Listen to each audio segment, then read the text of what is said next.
My husband brought divorce papers to my father's funeral. Made me sign them at the reception. Said your dad would want you to do the right thing. My family watched in horror. I signed. He left with his girlfriend. 2 days later he discovered what else I'd signed that day. At the lawyer's office. Before the funeral. I was standing next to my father's casket when my husband handed me divorce papers. Not at home. Not in private. Right there in the church reception hall, surrounded by people who'd come to pay their respects.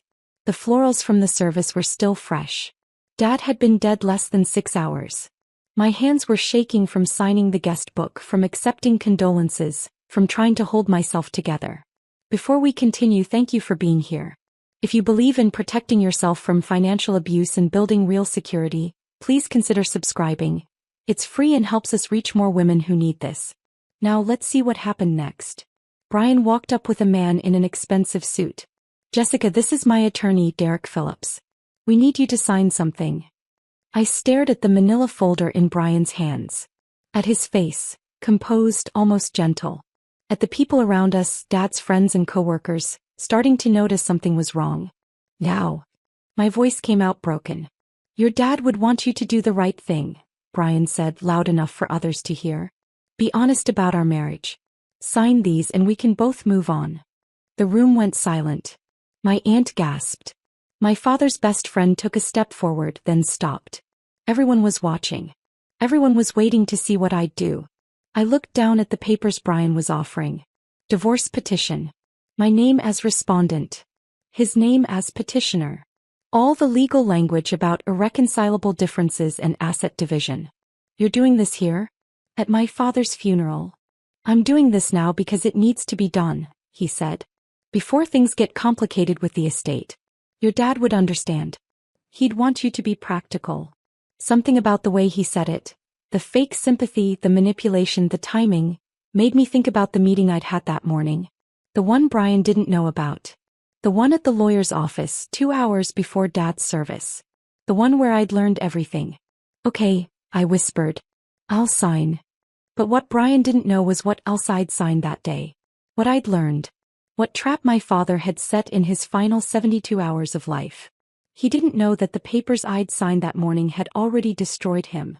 Let me back up. Let me tell you how I got here. How my father ended up dead at 72. How my husband ended up serving me divorce papers over his casket. How my entire life unraveled and rebuilt itself in the span of 1 week. It started 3 days earlier, on a Monday morning that felt exactly like every other Monday morning for the past 7 years. I stood at the kitchen counter at 5:30 a.m., making coffee in the same chipped pot I'd been using since Brian and I got married. The machine gurgled and dripped, filling our small rental house with a smell that should have been comforting but just felt repetitive. Another day. Another early shift. Another morning of waking up before my husband because I had a real job and he had networking meetings. Brian was still asleep upstairs. He'd been sleeping later and later over the past year, claiming his investor calls ran late into the night. I'd stopped questioning it months ago because questions led to arguments, and arguments led to me feeling like I was crazy for not understanding his vision. I worked at Memorial Hospital as a medical billing specialist. Fancy title for sitting in a basement cubicle processing insurance claims for people I'd never meet.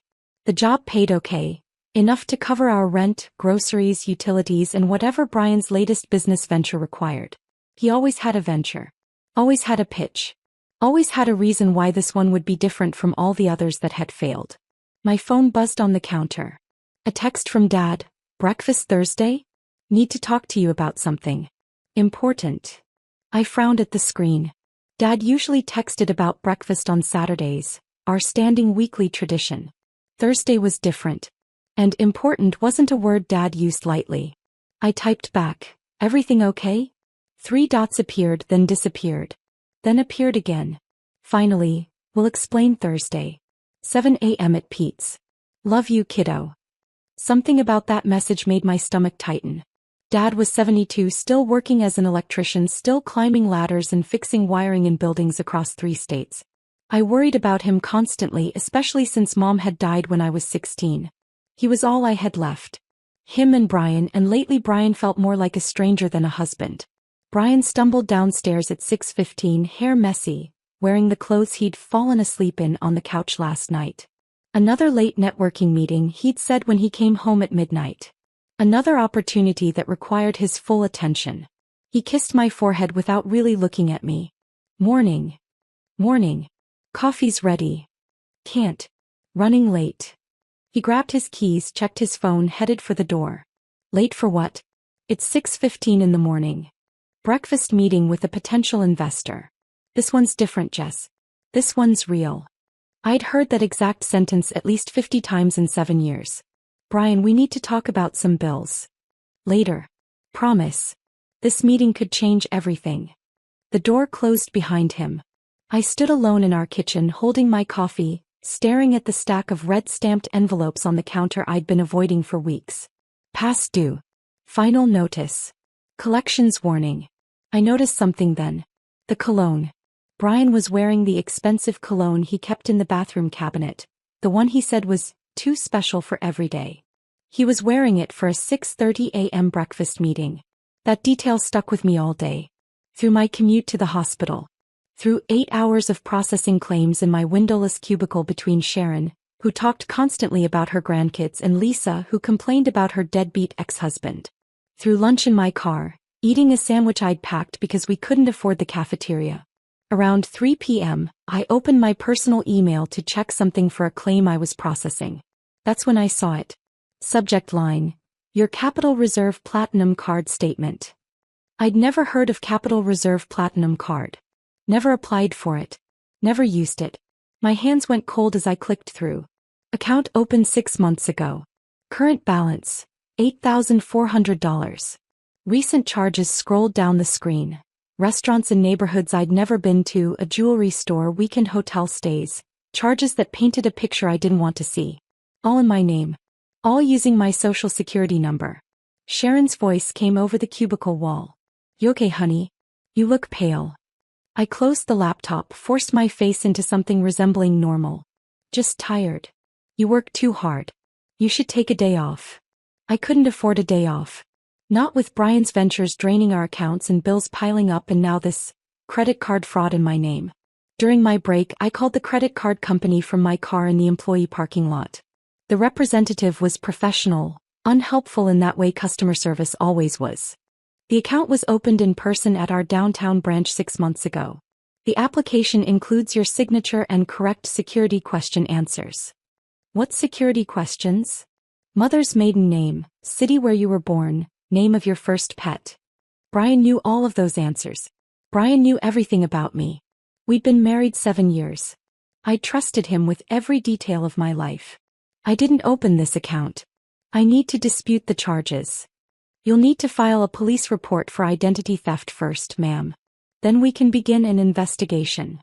I sat in my Honda Civic staring at the hospital building, at people walking in and out living their normal lives, and felt something crack inside my chest. Not a clean break. A fracture that had been forming for months, maybe years, finally splitting open. My phone rang. Dad. Hey kiddo, about Thursday. Can we move it up? Tomorrow morning instead? Same time, same place. His voice sounded strange. Tight. Urgent. Dad, what's going on? You're scaring me. Nothing to be scared about. Just need to talk to you about some paperwork. Estate stuff. Boring but important. Are you sick? No. Well, no more than usual. Just getting old and trying to be responsible. Thursday at 7 a.m. Pete's Breakfast Corner.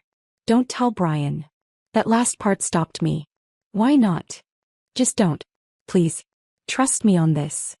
He hung up before I could ask more questions. I drove home in a fog, my brain trying to connect dots I didn't want to see. The credit card fraud. Brian's late nights. The cologne this morning. Dad's urgent breakfast request and his warning not to tell Brian. When I walked into our rental house that evening, Brian was on the couch with his laptop, phone pressed to his ear. He hung up immediately when he saw me. Just an investor, he said quickly. Getting close on the tech startup thing. I set down my purse, looked at our living room. Second-hand furniture we'd bought when we first got married. Walls we couldn't paint because we were renting. Nothing permanent. Nothing that felt like home. I'd wanted to buy a house years ago, used Dad's advice about building equity, But Brian always had reasons to wait. Brian, I need to ask you something. Can it wait? I've got another call in 5 minutes. No. It can't wait. My voice came out harder than I'd intended. Do you know anything about a Capital Reserve credit card in my name? His face changed. Just for a second. A flash of something, guilt, calculation, fear, before he rearranged it into confusion. What? Well, why would I? Because someone opened an account with my information. My social security number, my mother's maiden name, everything. And there's $8,400 in charges I didn't make. He stood up, ran his hand through his hair. That's identity theft. We need to file a police report. The card was opened in person. With security questions only you or I would know the answers to. Jess, are you accusing me of something? I'm asking you a direct question. He moved closer, put his hands on my shoulders. The touch felt manipulative rather than comforting. You've been so stressed lately. Working those long hours, worrying about money. Is it possible you opened it and forgot? Maybe during one of those nights you couldn't sleep. The word appeared in my mind with perfect clarity. Gaslighting. I stepped back away from his hands. I didn't open it, Brian. Hey. Okay. He held up his hands like I was being unreasonable. I believe you. We'll figure it out. But right now I really do have this call I can't miss. It's with the Silicon Valley guy, the one who could actually fund the whole thing. Can we talk about this tonight? He grabbed his keys, his phone, his laptop. I'll be at the coffee shop. Better Wi-Fi for video calls. The door closed behind him. I stood alone in our rented house, surrounded by temporary furniture and unpaid bills and the growing certainty that my husband was lying to me about everything. I didn't sleep that night. Just lay in bed staring at the ceiling, listening to Brian come home at 11:30 p.m., listening to him undress in the dark, listening to him fall asleep while I counted all the small lies that had led to this moment. Thursday morning, I met Dad at Pete's Breakfast Corner at 7 a.m. The diner was a place we'd been going since I was a kid. Red vinyl booths, coffee in white ceramic mugs, waitresses who'd worked there for decades and knew everyone's orders by heart. Dad was already there, sitting in our usual booth by the window. He looked different. Smaller somehow. Older than he'd looked the week before. You look tired, Dad. He smiled, but it didn't reach his eyes. Could say the same about you, kiddo. We ordered. Him the lumberjack special. Me the eggs and toast I never finished. The waitress left and Dad pulled an envelope from his jacket pocket. I need you to go somewhere this morning. Before work. He slid the envelope across the table. Inside was a business card. Eleanor Hartwell, estate attorney. Dad, what's going on? His jaw tightened. The same expression he'd had when Mom was sick, when he was trying to be strong for me. I'm updating some paperwork. The will, the properties, all that stuff. Eleanor's been my attorney for years. She needs you to sign some things. What properties? He waved his hand dismissively. Some rental houses I picked up over the years. Union benefits, retirement stuff. Nothing exciting. But it's important you're there. 9 a.m. Her office is downtown, 10 minutes from the hospital. Can't this wait until the weekend? No. The word came out sharp. Then he softened. Please, Jess. I need you there this morning. It's important. Something in his voice made me agree. We finished breakfast mostly in silence. He paid like always and walked me to my car in the parking lot. He hugged me longer than usual. Tighter. Whatever happens, kiddo, remember, I've always got your back. Always have, always will. Dad, you're really scaring me now. Don't be scared. Just be smart. And remember, I love you. He got in his truck and drove away. I sat in my car staring at the business card, wondering why my father's hug had felt like goodbye. Eleanor Hartwell's office was in a brick building downtown, the kind with brass nameplates and wood-paneled elevators. The receptionist led me to a conference room with dark furniture and walls lined with law books. Eleanor was maybe 55, sharp eyes, graying hair pulled back in a bun. She closed the door and sat across from me. Your father called me Monday evening, she said without preamble. He said it was urgent. Life or death urgent. Those were his exact words. My stomach dropped. Is Dad sick? Not in the way you're thinking. She opened a file folder thick with documents. Jessica, what I'm about to tell you is going to be overwhelming. But I need you to listen carefully because we don't have much time. She spread papers across the table. Property deeds. Bank statements. Trust documents. Your father owns 12 rental properties across 3 cities. He's been acquiring them for 40 years, starting when your mother was still alive. Current appraised value, approximately $4.2 million. Monthly rental income after expenses, around $18,000. Total estate value including life insurance and other assets, just over $5 million. The room tilted. That's impossible. Dad's an electrician. Your father is an electrician who invested every extra dollar he ever made into real estate. He kept it quiet. Lived modestly. Let everyone think he was just scraping by. He did it to protect what he'd built. She pulled out another document, this one newer, the paper still crisp.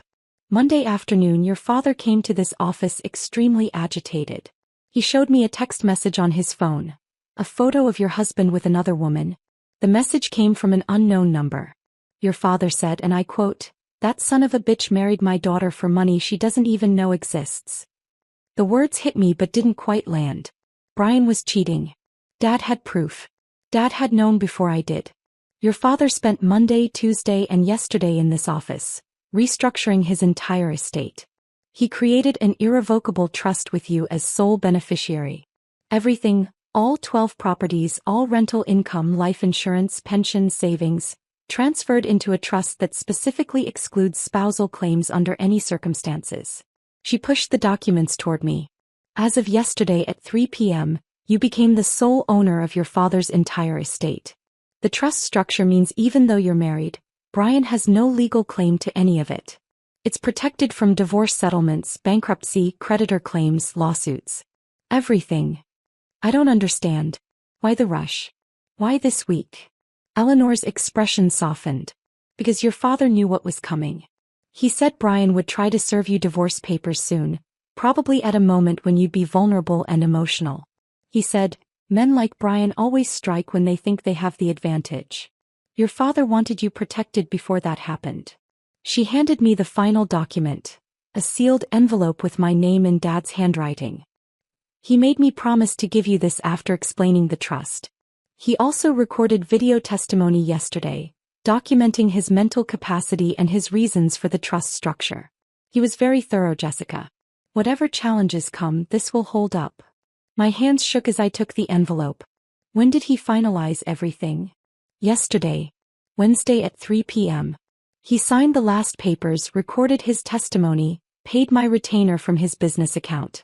He seemed. She paused. Relieved. Like he'd been carrying a tremendous weight and finally set it down. He shook my hand, thanked me for 40 years of legal service and said something strange, "Now I can rest." My phone rang. Brian. I stared at his name on the screen, unable to move. Eleanor reached across the table. Jessica, I received a call at 6 a.m. this morning from a Detective Morrison with the county sheriff's office. Your father had a massive heart attack last night in his sleep. The paramedics couldn't revive him. I'm so sorry. The conference room disappeared. Sound became muffled. My father was dead. Dad was gone. And in his final 72 hours he'd somehow known it was coming, known what Brian was planning, known exactly what needed to be done to protect me. That's how I ended up here. Standing next to my father's casket in a church reception hall. Watching my husband hand me divorce papers with Dad's friends looking on in horror. Preparing to sign documents that Brian thought would give him half of an estate he didn't know I already owned. Preparing to spring the trap my father had built in his last 3 days of life. Derek Phillips followed us to a small Sunday school classroom upstairs, away from the reception. Children's drawings covered the walls. Noah's Ark, Jesus with lambs, bright crayons on construction paper. Tiny chairs were stacked in the corner. The room smelled like old books and glue sticks. He closed the door, opened his leather folder with practiced efficiency. Mrs. Morrison, I represent your husband in a personal legal matter. Given the timing of your father's passing and the need for clarity regarding estate proceedings, Mr. Morrison has asked me to present you with these documents today. He pulled out papers, set them on a child-sized table. Divorce petition. State of Oregon. Petitioner, Brian James Morrison. Respondent, Jessica Marie Morrison. My aunt's face appeared in the small window of the classroom door. She looked horrified, mouthing words I couldn't hear. Other faces joined hers. Dad's coworkers, neighbors, people who'd come to honor my father and were now witnessing this. You want me to sign divorce papers right now? While my father's body is downstairs. Brian's voice went soft, manipulative. Jess, I know the timing is terrible. But your dad would want you to be honest. About us. About our marriage. We've been unhappy for years. You know that. I stared at him. At this man who'd slept beside me for 7 years. Who I'd supported through every failed venture. Who'd kissed my forehead this morning before the funeral and told me he'd be there for me through everything. The easy way or the hard way, Derek interjected. Easy. You sign today, we file uncontested, divide assets equally, nobody fights. Clean and simple. Hard way. Contested divorce, years of litigation, your father's estate frozen during proceedings. Expensive and painful for everyone involved. Brian stepped closer, lowered his voice like we were the only people in the room. I don't want to hurt you more than you're already hurting. Sign these, we both walk away, we both start over. Your dad was practical. He'd understand. The faces in the window multiplied. I could see Maria from Dad's duplex. Curtis from the Morrison Street building. People Dad had helped for decades, watching his daughter get ambushed at his funeral. I thought about that morning. About Eleanor's office. About the documents I'd signed at 7 a.m., 2 hours before the service started. About the empire I'd learned existed while Dad's body was still at the morgue. Okay, I whispered. Where do I sign? Relief flooded Brian's face. Derek pulled out a pen, showed me the signature lines. Initial here. Sign there. Date this page. My hand shook. Real tears now, because my father was really dead and this marriage was really over, and I was signing papers in a Sunday school classroom while people watched through the window like this was some kind of horrible theater. I signed Jessica Morrison 4 times. Derek witnessed each one, dated them, collected everything back into his folder. I'll file these Monday morning. You'll receive confirmation within the week. Brian actually hugged me. Put his arms around me like he cared, like the past 7 years had meant something. Thank you for being reasonable. This is the right thing. You'll see. They left. I stood alone with crayon drawings of Bible stories, listening to footsteps descend the stairs, listening to my aunt's voice raised in anger downstairs, listening to my marriage end in the same building where my father's funeral had just happened. I waited 30 seconds. Then I went back down to the reception. Brian was already at a table with 2 of his friends, checking his phone, relaxed like he'd just finished an unpleasant but necessary task. He caught my eye, gave me a small nod. Almost sympathetic. I walked to the corner where Eleanor stood near the coffee station. She'd arrived during the funeral service, sat in the back, didn't approach me until now. It's done, I said quietly. She nodded once. Good. Now we wait. I moved through the rest of the reception like a ghost, accepting condolences, listening to stories about Dad I'd never heard. A woman named Maria from the 7th Avenue duplex hugged me, cried with me, told me my father had waived her rent for 3 months when she'd lost her job. Curtis, an elderly man from Morrison Street, said Dad had fixed his grandson's car for free last winter. Story after story of a man who'd lived quietly, generously without ever telling me. The Johnson family approached, young parents with a toddler. Your dad installed playground equipment behind our building with his own hands, the mother said. Wouldn't let us pay him. Said kids needed safe places to play. These people knew my father better than I'd known him. They'd seen the empire he'd built, not in properties and rental income, but in relationships and kindness and care. Brian left early, barely an hour after the signing. Kissed my forehead again, said something about needing to handle some things, promised he'd check on me later. He didn't check on me later. He didn't come home that night. I stayed until the last person left. Helped Pastor Williams and the church ladies clean up. Stacked chairs. Threw away paper plates. Put leftover casseroles in containers. Physical work that didn't require thinking. Your father was a good man, Pastor Williams said as we wiped down tables. Best kind. The kind who did right without needing credit for it. I drove to a Holiday Inn Express instead of going home. Paid cash. Used my mother's maiden name to check in. Eleanor had suggested it that morning during our first meeting before the funeral. You don't want to be accessible this weekend. Let Brian think everything's going according to his plan. Let him get comfortable. I lay on the hotel bed, still in my funeral dress, and finally opened my phone to the dozens of missed calls and messages. 7 from Brian, increasingly annoyed. Where are you? Jess, I need to talk about the property list for probate. Why aren't you answering? We need to stay ahead of this. Then a text from a number I didn't recognize. This is Vanessa. Brian's with me. We need to discuss asset division. Please call tomorrow. Vanessa.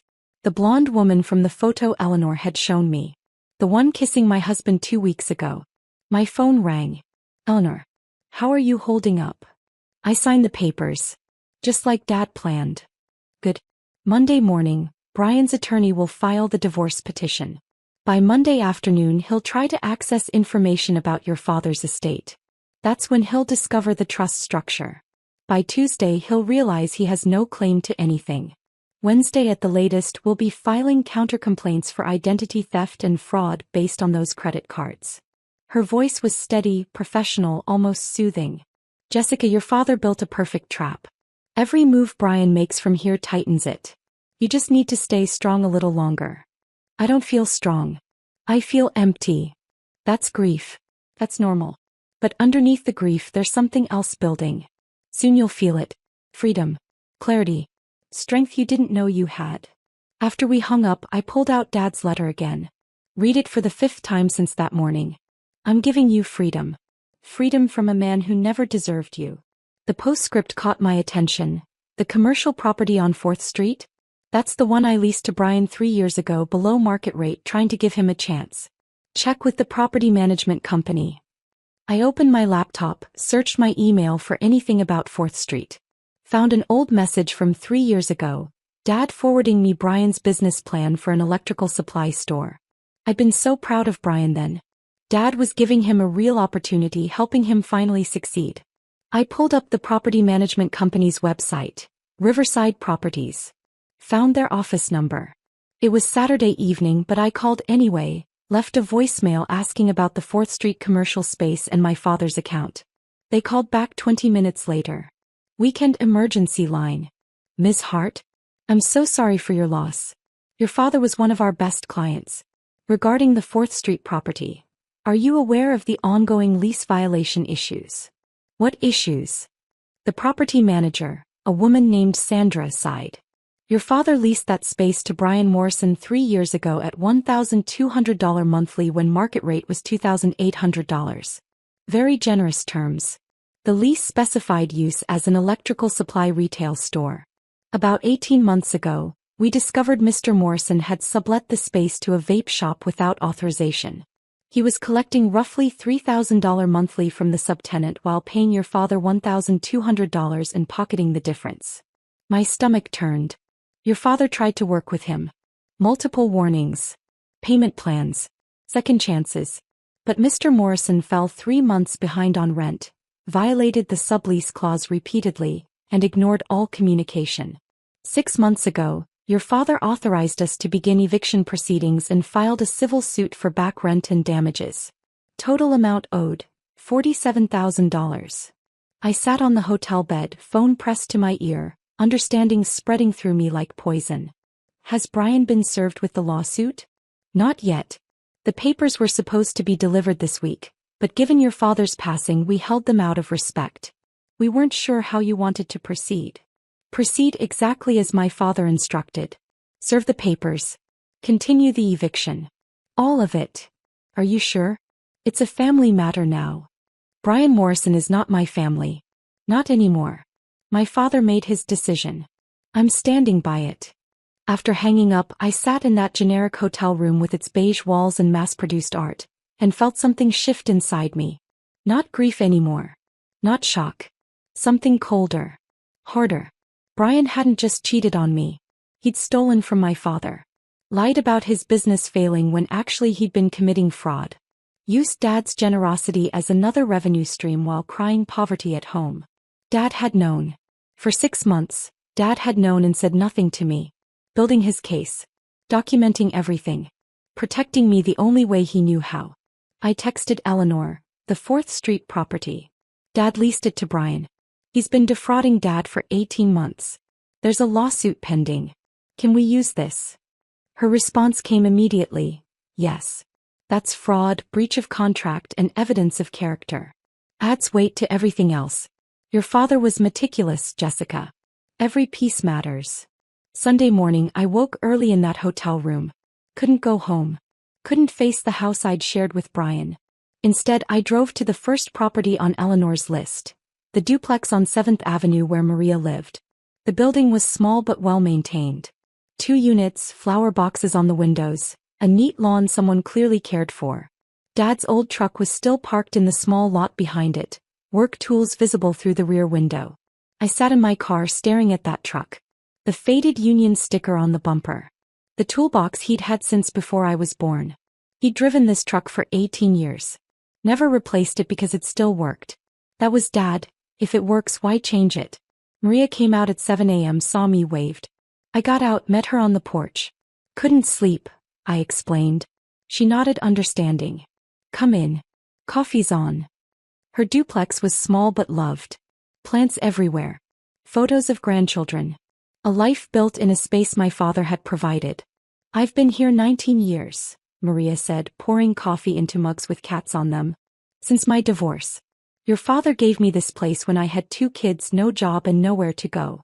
First month free. Security deposit waived. He said, pay when you can. Family takes care of family. She showed me a folder she'd kept. Every rent receipt for 19 years, never late, always including a handwritten thank you note. He fixed our heater himself during that ice storm 3 years back. Middle of the night. Wouldn't hire it out. Said he didn't trust contractors to do it right. He was up on my roof at 2 a.m., 70 years old, making sure my grandkids wouldn't freeze. I spent Sunday morning driving to each property. Meeting tenants. Hearing stories. The Johnsons at the Cedar Street house showed me the playground equipment Dad had installed. Curtis at Morrison Street walked me through the community garden Dad had started in the empty lot behind the building. Every property told the same story. A man who cared more about people than profit. Who kept rents affordable. Who fixed things himself. Who showed up when families needed help. By noon I'd seen all 12 properties. Understood what Dad had really built. Not just buildings. Not just wealth. Community. Trust. Relationships that would outlast him. I sat in my car outside the mixed-use building downtown. The one with the empty apartment on the 2nd floor that Eleanor said was mine if I wanted it, and felt my phone buzz. Brian. Frantic. Where the hell are you? I've been calling all day. What do you need, Brian? I got a copy of your dad's will from county records. Did you know he owned 12 buildings? I knew he had some properties. Some? Jessica, we're talking millions. And according to this, it's all in your name. But we're married, which means it's marital property. We split it. That's how this works. I let the silence stretch. Is that why you served me divorce papers yesterday? At my father's funeral? So you could claim half of what he built. That's not, Jess, you're upset. Come home. Let's talk about this calmly. I'm not coming home. Consider those papers I signed my agreement. We're done. You can't just, we need to settle the assets. The estate goes through probate. I have rights. What rights, Brian? He hung up. Minutes later Vanessa called. Jessica, this is Vanessa Chin. I'm a real estate professional and a friend of Brian's. He's asked me to help facilitate asset division discussions. I think we should meet with attorneys to ensure everything's handled fairly. Her voice was smooth, practiced like she'd done this before. These properties need management. Brian has expressed interest in taking over several units as part of his settlement share. Brian has no settlement share. But thank you for calling. I hung up. Sat in my car. Watched people walk past on the downtown sidewalk, living their normal Sunday lives, having no idea that my entire world had exploded and rebuilt itself in 72 hours. My father had died knowing what Brian was. Had spent his last days protecting me from it. Had built a trap so perfect that Brian was already walking into it without knowing. And I was going to watch every single step. Monday morning I sat in Eleanor's office again. The space felt different now. Less like a place where bad news got delivered and more like a war room. She'd been working all weekend. Files covered the conference table, organized by property, by date, by type of documentation. Coffee? She offered, pouring from a carafe without waiting for my answer. I took the mug, grateful for something to hold. I hadn't slept in the hotel Sunday night. Just lay there replaying Brian's voice on the phone, the way he'd gone straight to the money, the way Vanessa had called like she had any right to speak to me. We're starting with the commercial property on 4th Street, Eleanor said, pulling out the thickest folder. The one your father leased to Brian. I'd almost forgotten about Dad's postscript. Almost. Eleanor opened her laptop, angled it so I could see the screen. Email exchanges between Dad and Riverside Properties, the management company. The messages started 3 years ago, friendly and optimistic. Jason Hart leasing 2,400 square feet to son-in-law Brian Morrison for electrical supply store. Below market rate approved. $1,200 per month when market rate is $2,800. Lease term, 3 years with option to renew. Dad had believed in Brian once. Had given him a real opportunity, not just talked about it.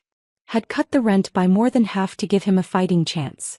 I scrolled through more emails. The tone shifted around 18 months ago. Jason, need to discuss 4th Street property. Tenant has sublet space to retail vape shop without authorization per lease agreement. Lease specifies electrical supply store only. Please advise. Dad's response, I'll talk to Brian. He probably needed extra income to get through the startup phase. I'll have him correct it. More emails. More promises from Brian that Eleanor showed me in forwarded messages. Getting the vape shop out this month, I swear. Just need another few weeks to transition. The electrical supply business is picking up. Won't need the sublease much longer. Lies. All lies. 6 months ago, the property manager's tone changed completely. Jason, we need to discuss lease termination. Tenant is 3 months behind on rent. Sublease continues despite multiple violations. Neighboring businesses complaining about increased foot traffic and loitering. The vape shop is causing problems we can't ignore. Your call on how to proceed, but this situation isn't sustainable. Dad's response was dated 3 days before he changed his will. Proceed with eviction. File necessary paperwork. I made a mistake trusting this man. Document everything for legal purposes. Eleanor closed the laptop. Your father discovered Brian was collecting roughly $3,000 monthly from the vape shop subtenant. He paid your father $1,200, pocketed the $1,800 difference, and told both of you the business was struggling. My hands tightened around the coffee mug. For how long? 18 months. Total amount Brian owes your father in back rent, unpaid utilities, property damages, and lease violations. $47,000. Your father filed a civil suit 2 weeks ago. Brian hasn't been served yet. The papers were scheduled for delivery this week, but the process server held them after your father died, waiting for instruction from the estate. I set down the mug before I crushed it. Brian cried to me about that business for 3 years. Said Dad wasn't helping enough, wasn't giving him good advice, didn't understand modern retail. And the whole time he was stealing from him. Not just stealing. Lying to you about it. Using your sympathy to deflect questions. Your father knew you'd defend Brian if confronted. That's why he built the case quietly. Eleanor pulled out another document. There's more. I've been trying to trace that text message your father received. The photo of Brian and the woman. This morning I found the source. She showed me a website on her phone. Marcus Chin, private investigator. Licensed in Oregon, Washington, and California. Specializing in matrimonial investigations, surveillance, and background checks. The number belongs to him. I called. He wants to meet with you. Today if you're ready. A private investigator sent my father that photo? Yes. And I think you need to hear why. 2 hours later, I sat in a cramped office above a Chinese restaurant in a part of downtown I'd never been to. The building smelled like ginger and soy sauce. The stairway was narrow, walls covered in peeling paint. Marcus Chen's office was on the 3rd floor, a single room with a desk, filing cabinets, and windows that looked out onto a parking lot. Marcus was maybe 40, Asian with tired eyes and the kind of face that had seen too much of people's worst moments. Evidence folders were stacked on every available surface. Filing cabinets, shelves, the floor. He gestured to the only other chair in the room. Sit. Want tea? No. I want to know why you sent my father that photo. He nodded, appreciating the directness. Your father didn't hire me. I contacted him. Let me show you why. He pulled a file from his desk, thick enough to be a phone book. The tab read, Vanessa Chin. That's my ex-wife. Was my wife. Divorce finalized 2 months ago after a year of hell. He opened the file. Surveillance photos spilled out. A blonde woman, polished and professional, meeting various men at restaurants, hotels, parking garages. Some photos were dated, time-stamped, annotated with locations. Vanessa's a real estate agent. Successful. Makes good money. She's also a serial cheater and, I discovered too late, a con artist. I started tracking her last year when I realized our marriage was falling apart and I didn't understand why. He pulled out a specific set of photos. Vanessa with Brian. Meeting at a coffee shop. At a restaurant. Outside a hotel. The progression was obvious. Strangers to acquaintances to something more. I followed her to a property showing 18 months ago. One of those open houses for a commercial space downtown. Your husband was there pretending to be a potential buyer. They talked for an hour. I watched the chemistry develop. Marcus's voice was flat, professionally detached, but I heard the pain underneath. I documented their affair for 6 months. Watched it develop from flirtation to regular meetings to hotel rooms. Standard cheating, I thought. Until I found files on her laptop. He turned his computer screen toward me. Spreadsheets. Property records. Public documents showing Dad's real estate holdings. Vanessa researches her targets. She knew exactly who Brian was married to. She pulled county property records, found your father's holdings, calculated their approximate value. She cultivated Brian deliberately. Not because she loved him. Because she wanted access to your inheritance. My throat went dry. She knew about Dad's properties before Brian did? Real estate agents have access to public records most people don't know how to search. She found every property your father owned, traced the acquisition history, estimated current values. She knew you were sitting on millions and didn't know it. She saw Brian as her way in. I thought about Vanessa's phone call Sunday. How smooth she'd sounded. How professional. How she'd positioned herself as a neutral third party trying to help. Why tell my father? Why not me? Marcus leaned back in his chair. Bez, I saw you once. Last summer. You were picking Brian up from a restaurant where he was meeting Vanessa. Both of them lied, told you and me they were meeting other people. You looked exhausted. Confused.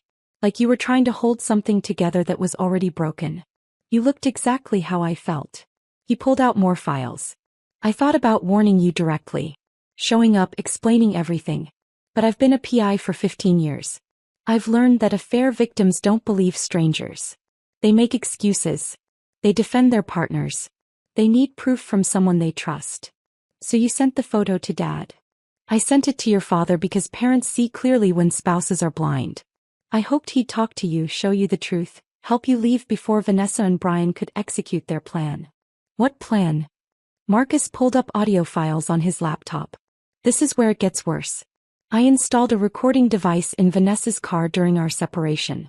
Oregon's a one-party consent state, and since it was marital property, it was legal. She didn't know. He pressed play. Vanessa's voice came through the laptop speakers, confident and cold. He thinks his father-in-law has 2 rental houses. Maybe 3. Try 12 properties worth millions. I pulled the public records.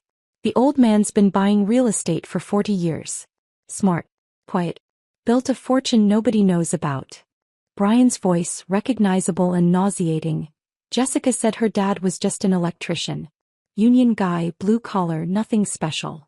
Electricians in the union make decent money, especially one who worked major construction projects across 3 states. But this guy's smart. Kept everything quiet. Lived below his means. Classic stealth wealth. When he dies, Jessica inherits everything. You're married to a millionaire who doesn't know she's a millionaire. So we just wait for the old man to die? No. We're not waiting for some 70-year-old's timeline. Here's what we do. The plan unfolded in recorded detail. Vanessa instructing Brian to open credit cards in my name, build up debt, create a narrative of financial irresponsibility. Brian expressing concern about the risk. Vanessa pushing harder. Financial abuse is hard to prove. By the time she figures out the credit cards exist, you'll have already filed for divorce claiming she's the problem. Irresponsible with money. Won't listen to reason. Judges eat that up. You'll get half of everything including the inheritance. Another recording, dated 3 weeks ago.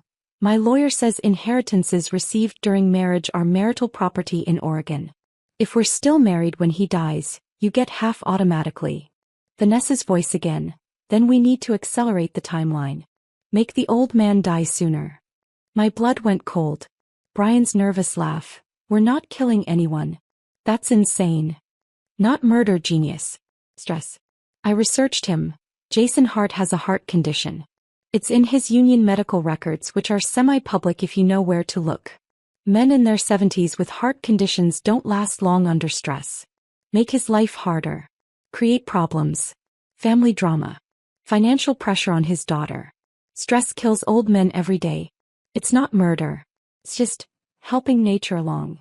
Marcus stopped the playback. I sat frozen, unable to process what I'd heard. There's more, he said quietly. Conversations about forging your signature on property deeds after your father died. Plans to transfer assets before you understood what you owned. Even discussions about framing you for tax fraud if you resisted the divorce settlement. Vanessa's done this before. She targeted a widower 2 years ago, almost succeeded in taking his dead wife's life insurance before his adult children intervened. I found my voice barely. Why are you helping me? Because I failed to protect myself. I lost $80,000 to Vanessa before I figured out what she was. But I can protect you. And because 3 days before your father died, Jason came to this office. We spent 2 hours going through everything. He was angry but calm. Focused. He said, make sure my daughter knows the truth. All of it. Don't let her make excuses for him. Marcus pulled out another folder, this one with Dad's handwriting on notes paper-clipped inside. Your father predicted everything. He said Brian would use your grief as a weapon. Would serve you divorce papers at the funeral to maximize your emotional vulnerability.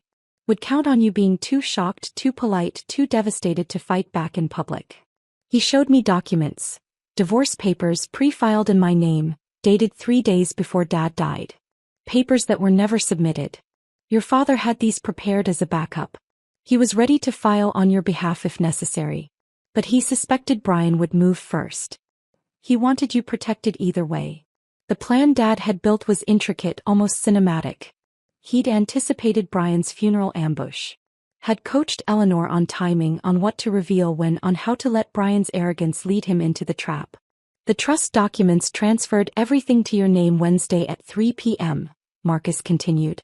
Legally, as of that moment, you became the sole owner of $5 million in assets.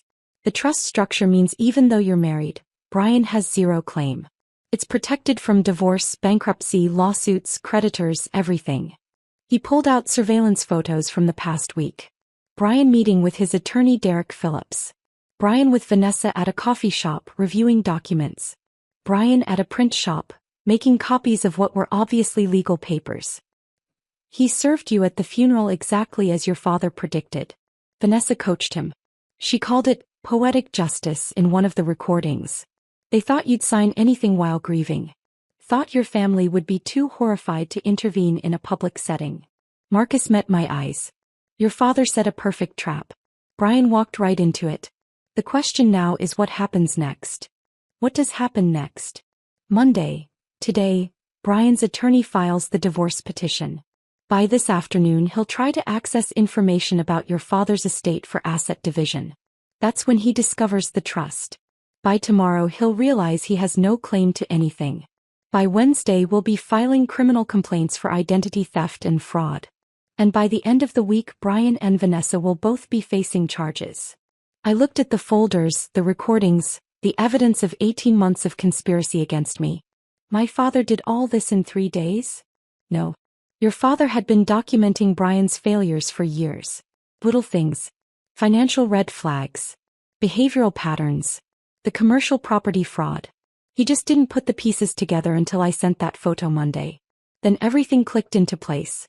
He spent 72 hours building the legal framework to protect you from what he knew was coming.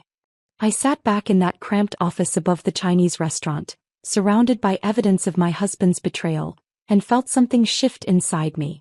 Dad had known he was dying. I was sure of it now. The urgency, the thoroughness, the way he'd said goodbye at breakfast Thursday morning without saying the words. He tied up every loose end in 72 hours because he'd known he didn't have more time. And he'd spent those final hours protecting me. I left Marcus's office Friday afternoon with a flash drive containing every recording, every surveillance photo, every piece of evidence he'd compiled over 18 months. The weight of it in my pocket felt heavier than it should have. "Tomorrow's going to be hard," Marcus said at the door. "Harder than you think. You'll see Brian playing the grieving son-in-law. You'll watch him perform sympathy he doesn't feel. Just remember, your father knew this was coming. He prepared you for it." Saturday morning arrived too fast. I woke at 5 a.m. in the hotel room, put on the black dress I'd bought Thursday afternoon in a fog, and drove to St. Mark's Church an hour before the service started. The building smelled like lilies and furniture polish, exactly like it had 16 years ago when we'd buried Mom in this same sanctuary. I'd requested the same church deliberately. Dad would have wanted it. Some kind of full circle. I stood alone in front of Dad's closed casket, the reality of it finally hitting me. He was in there. My father. The man who'd raised me alone after Mom died. Who'd worked overtime for years to pay for my college. Who'd built an empire in silence to protect me from men like Brian. Gone. The funeral director, Mr. Patterson, had asked Thursday if I wanted a viewing. "Some families find it brings closure," he'd said gently. I'd said no immediately. I wanted to remember Dad in his work clothes with electrical tape on his belt. Smiling over breakfast at Pete's. Alive and solid and real. Not whatever was in that casket. People started arriving around 8:30. Electricians from Local 48, Dad's union, wearing their pins-on dark suits. Men with weathered hands and respectful faces who'd worked alongside him for decades. They approached me one by one, shaking my hand, sharing brief stories. "Your dad saved my life on a job in '98, one man said. "Saw a wiring problem nobody else caught. I'd be dead if he hadn't." Neighbors from Dad's street came next. The woman who lived 2 doors down, the family across the street, the teenager who mowed Dad's lawn every summer. Then people I didn't recognize at all. A small woman approached me, maybe 60, with kind eyes and rough hands. "You're Jessica. Your father talked about you constantly. Showed me pictures. I'm Maria. I rent the duplex on 7th Avenue. Been there 19 years come October." He hugged me like family. "Your daddy saved my life when I had nothing. I was divorced, 2 kids, no job. He gave me that apartment, first month free, said, pay when you can." He was family to me. More than family. An elderly black man introduced himself next. "Curtis, from the Morrison Street building." His voice was deep and warm. "Your father fixed my granddaughter's car last winter. Wouldn't take a dime. Said he couldn't stand seeing her take the bus in the cold." That's who Jason was. The Johnsons came over. A young couple, maybe 30 years old, with a toddler. "We rent the house on Cedar Street," the husband said. "Your dad installed a whole playground set in the backyard for Emma here. Did it himself over a weekend. Wouldn't hear of us paying. Said kids need safe places to play." Story after story. Tenant after tenant. People whose lives Dad had touched in ways he'd never mentioned to me. "Your father wasn't just a landlord," Maria said, squeezing my hand again. "He was community. He was family. He made us feel like we mattered." The church filled steadily. By 9:45, there were maybe 200 people in the pews. I'd expected 50, maybe 75. Instead, the sanctuary was packed with lives my father had impacted. Brian arrived at 9:50, 10 minutes before the service started. He wore a suit I'd never seen before. Charcoal gray, expensive fabric, tailored fit. We couldn't afford that suit. Not on my salary. Not with the debts he'd racked up. But I knew where he'd gotten it now. Vanessa had probably picked it out. Probably paid for it with money she'd conned from someone else. He slid into the front pew beside me, didn't hold my hand, didn't ask how I was doing. His leg bounced with nervous energy. His phone was in his hand, screen lighting up every few seconds with text he tried to hide. "You okay?" he whispered as the organ started playing. I nodded because speaking felt impossible. He hadn't asked about the will. Hadn't asked about my feelings. Hadn't asked what he could do to help. He'd just shown up, playing the role of supportive husband for an audience that didn't know our marriage had been dead for years. Pastor Williams delivered the eulogy.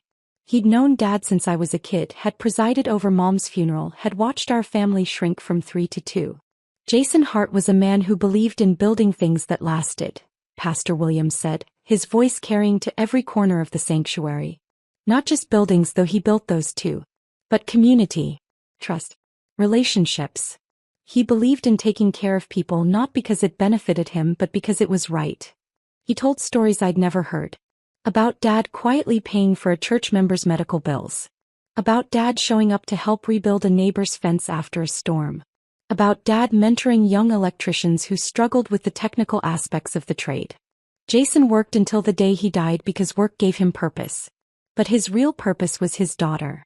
Everything he did, every choice he made, was to ensure Jessica would be taken care of. That's a father's love in its purest form. I felt Brian shift beside me, checking his phone again under the cover of the hymnal. The service ended. We filed out to the church basement for the reception. Exactly the kind of gathering Dad would have wanted. No fancy catering. No expensive arrangements. Just folding tables covered in casseroles and sandwich trays brought by church members. Coffee in big industrial percolators.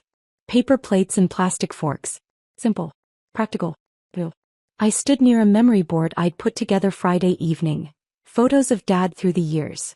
Dad and Mom on their wedding day. Dad holding baby me in the hospital. Dad at my high school graduation. Dad in his work truck, smiling, covered in sawdust from some project. The line of people wanting to express condolences seemed endless. Marcus showed up around noon, standing at the back of the basement near the coffee station. We'd agreed he'd attend, be a witness, be ready for whatever Brian tried. He caught my eye once, nodded. A silent message. I'm here. Brian brought me a plate of food I couldn't imagine eating. You should sit down. You look exhausted. I was exhausted. Grief, exhaustion mixed with anticipation, mixed with rage that sat in my chest like hot coal. I'm okay. We should talk about next steps soon. The estate stuff. I've been thinking about how to handle the probate filing. Jessica Morrison? A man I didn't recognize approached. Late 40s, expensive suit, leather folder tucked under his arm. Professional haircut. Confident posture. Yes. I'm Derek Phillips, attorney. I'm so sorry for your loss. He glanced at Brian, some unspoken communication passing between them. Could I speak with you both privately? It will only take a moment. My stomach dropped. This was it. The moment Dad had predicted. The moment Marcus had warned me about. Brian's face showed just the slightest hint of satisfaction before he arranged it into concern. Of course. There's an empty classroom upstairs we can use. I followed them up the narrow stairs, past the sanctuary to the Sunday school wing. Brian opened the door to a small room. Children's drawings covering the walls, Bible verses in crayon, tiny chairs stacked in the corner. Derek closed the door. Set his folder on a child-sized table covered in dried glue and marker stains. Mrs. Morrison, I represent your husband in a personal legal matter. Given the timing of your father's passing and the need for clarity regarding estate proceedings, Mr. Morrison has asked me to present you with these documents today. He opened the folder. Pulled out papers. Divorce petition. State of Oregon. Case number assigned. Petitioner, Brian James Morrison. Respondent, Jessica Marie Morrison. Through the small window in the classroom door, I could see faces gathering. My aunt. Maria from the duplex. Curtis from Morrison Street. People drawn by the unusual sight of us disappearing with an attorney. You're serving me with divorce papers? My voice came out broken, which wasn't hard to fake. Today, at my father's funeral. Derek shifted uncomfortably. I advised against the timing, Mrs. Morrison. However, my client insisted that given the inheritance situation and your father's estate likely entering probate, clarity on marital assets was time-sensitive. Brian stepped forward, his voice dropping into that gentle, manipulative tone I'd learned to hate. Jess, I know this is horrible timing. I know how it looks. But your dad would want you to do the right thing. He'd want you to be honest about our marriage. We've been unhappy for years. You know that. I stared at him. At this man I'd shared a bed with for 7 years. Who I'd supported through every failed venture. Who I'd defended when Dad expressed doubts. We can do this the easy way or the hard way, Brian continued. Easy way. You sign today, acknowledge receipt, we file uncontested, split everything 50-50. Your dad's properties go through probate, get divided, nobody fights. Quick, clean, done. We both move on with our lives. And the hard way?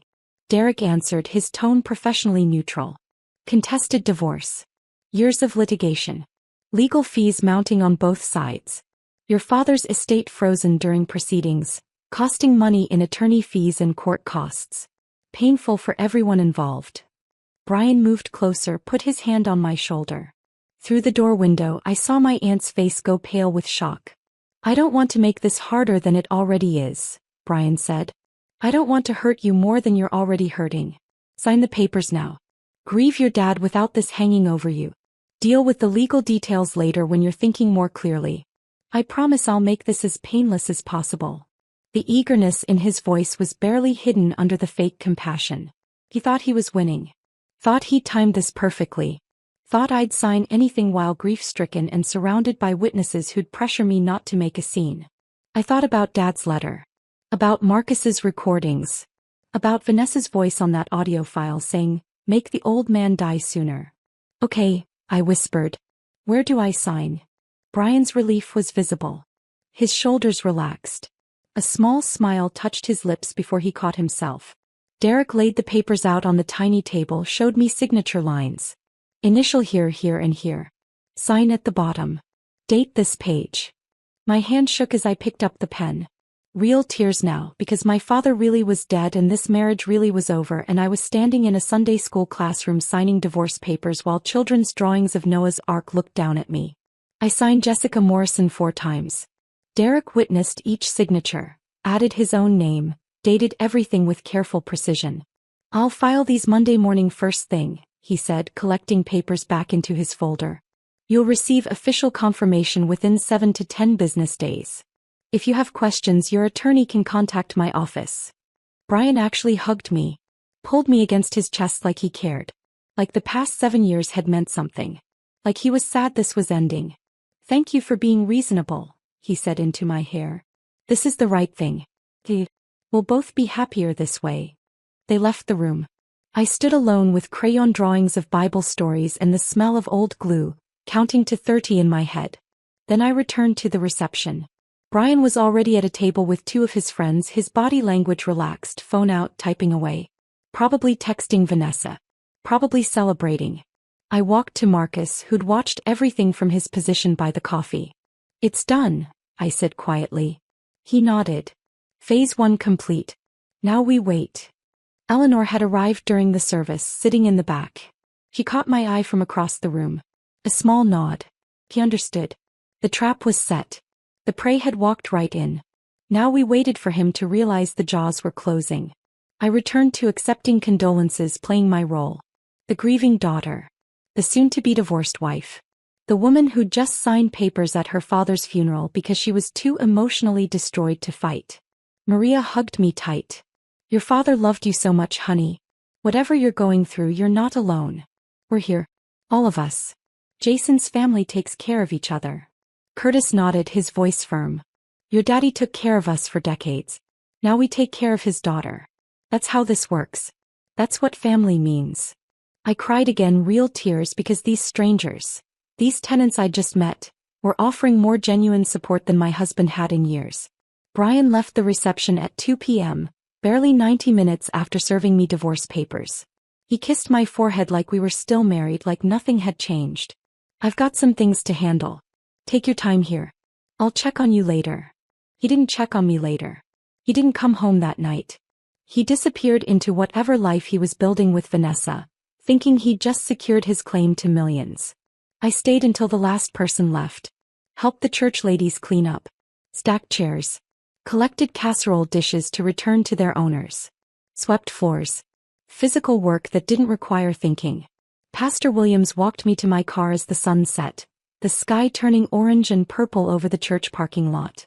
"Your father was proud of you," he said. "Whatever storm you're facing, remember that. He was so proud of the woman you became." I drove to the Holiday Inn Express instead of home. Paid cash. Checked in under my mother's maiden name, Sarah Mitchell. The clerk didn't ask questions. The room was generic. Beige walls. Floral bedspread. Painting of a lighthouse. Television remote wrapped in plastic.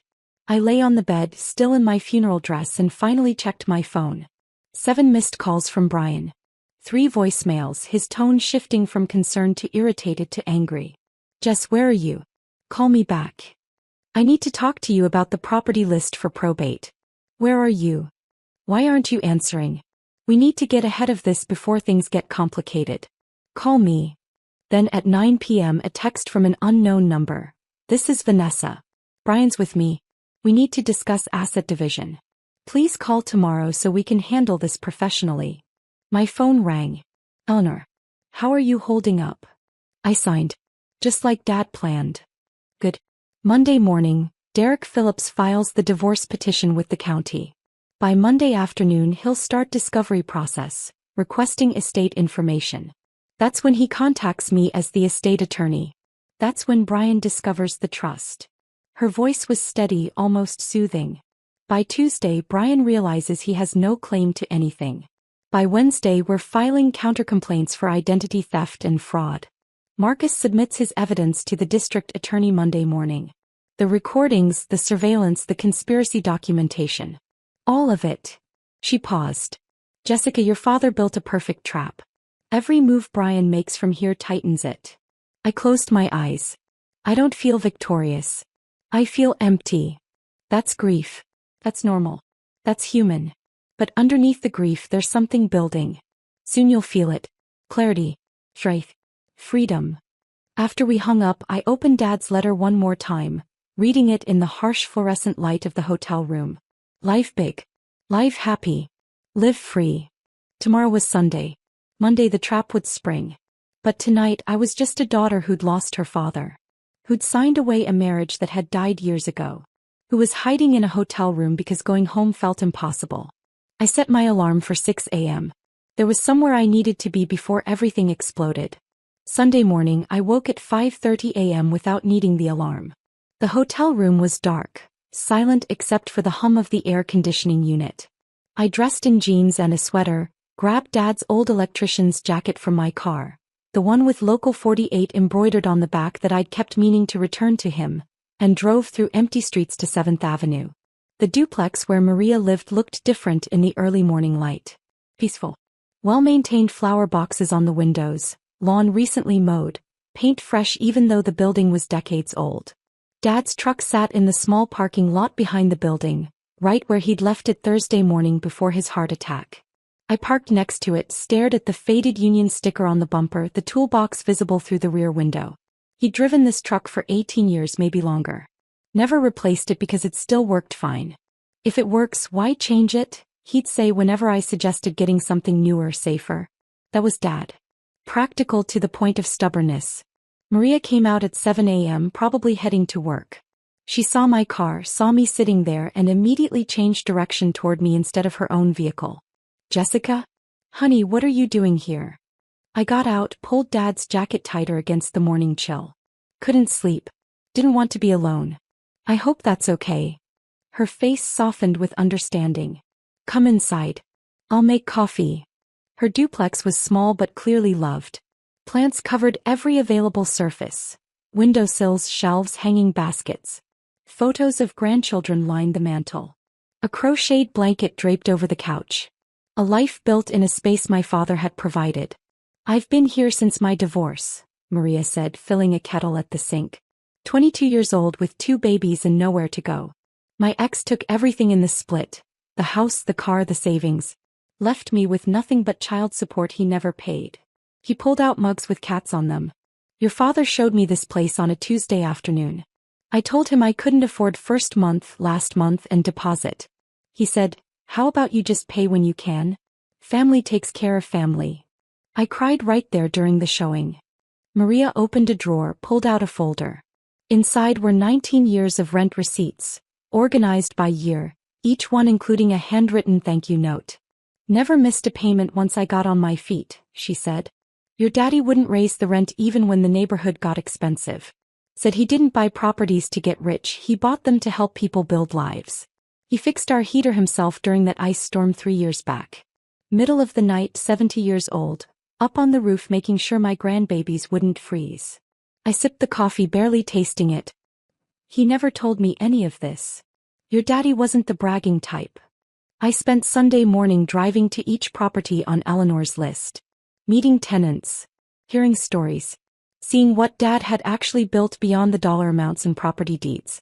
Curtis at Morrison Street showed me the community garden Dad had started in the empty lot behind the building. Raised beds full of tomatoes and peppers and herbs. A small greenhouse Dad had constructed from salvaged windows.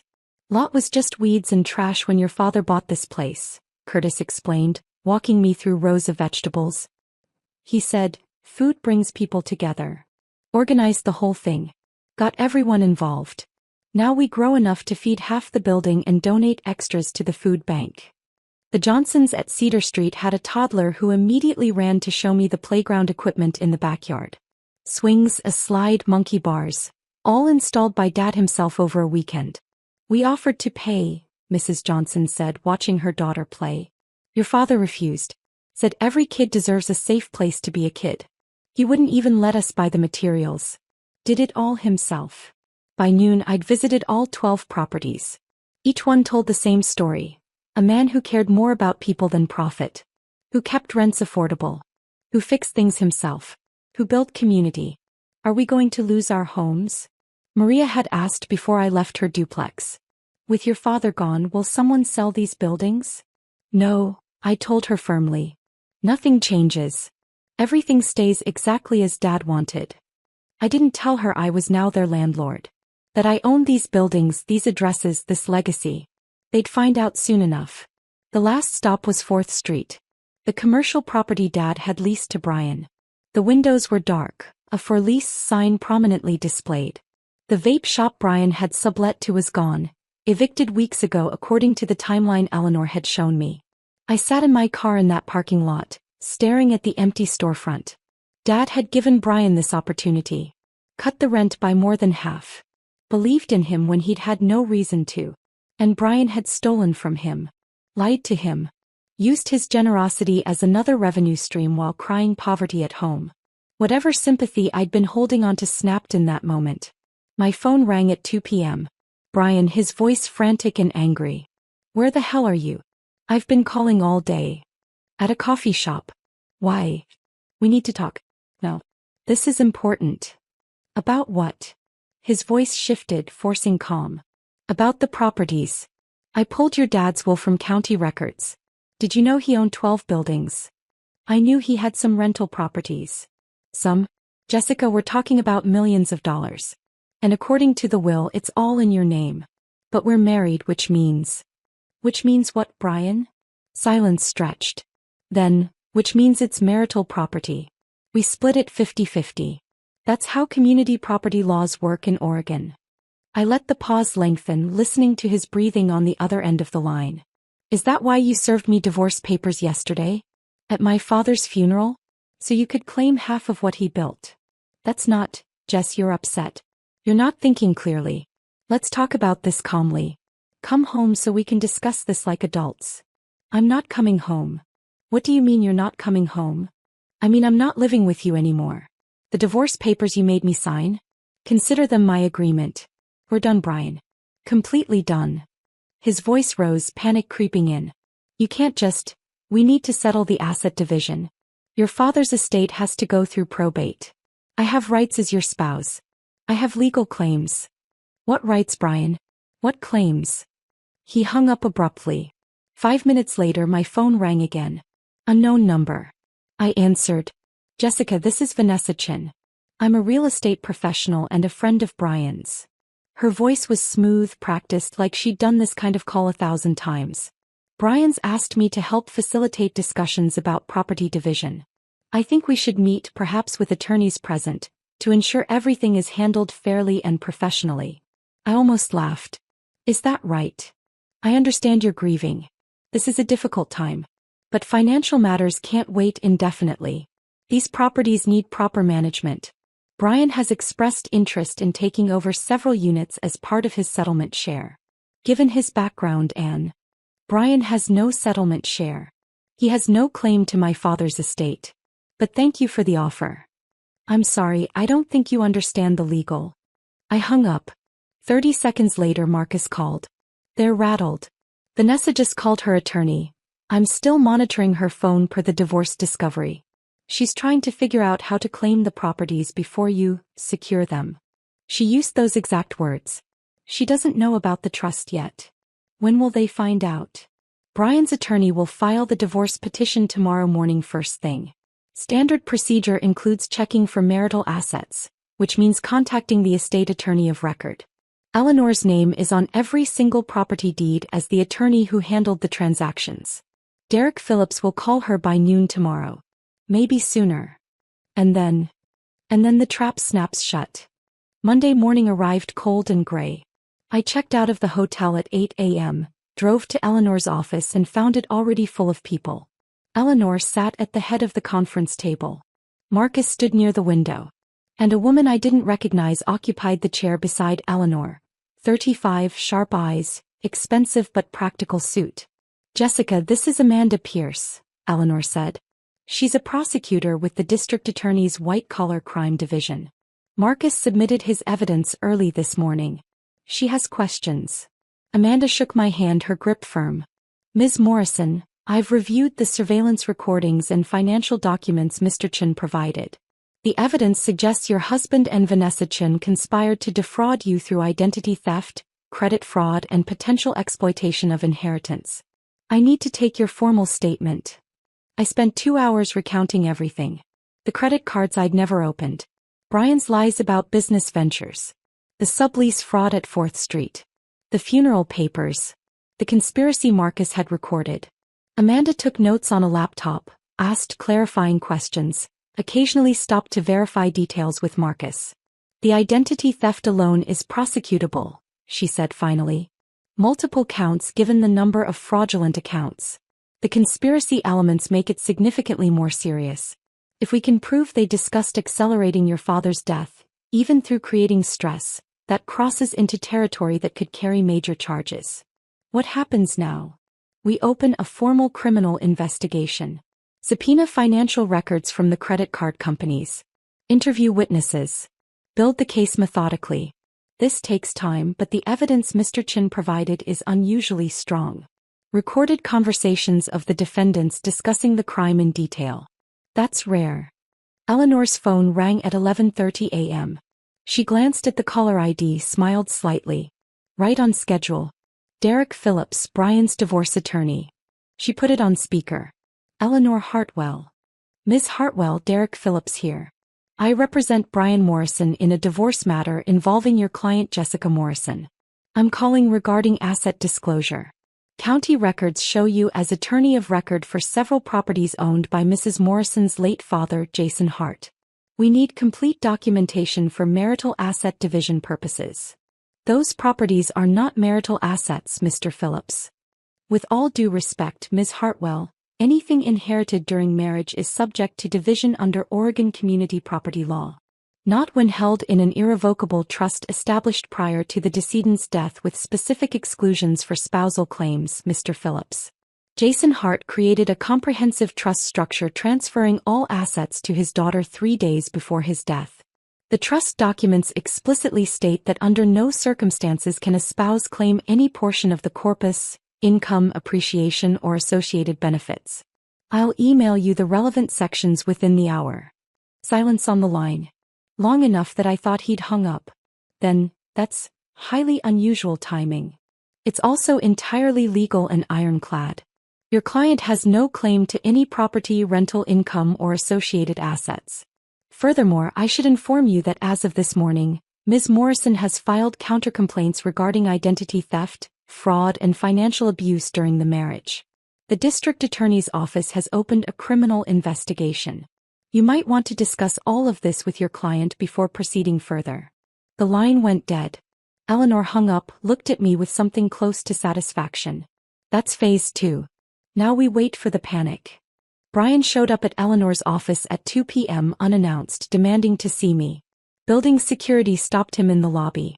Eleanor pulled up the security camera feed on her computer and we all watched. Brian's face was red, his gestures wild. She's my wife. I have a right to speak to her. You can't keep me out. Eleanor stood. I'll handle this. Marcus and I watched on the monitor as she went downstairs, spoke to Brian in the lobby.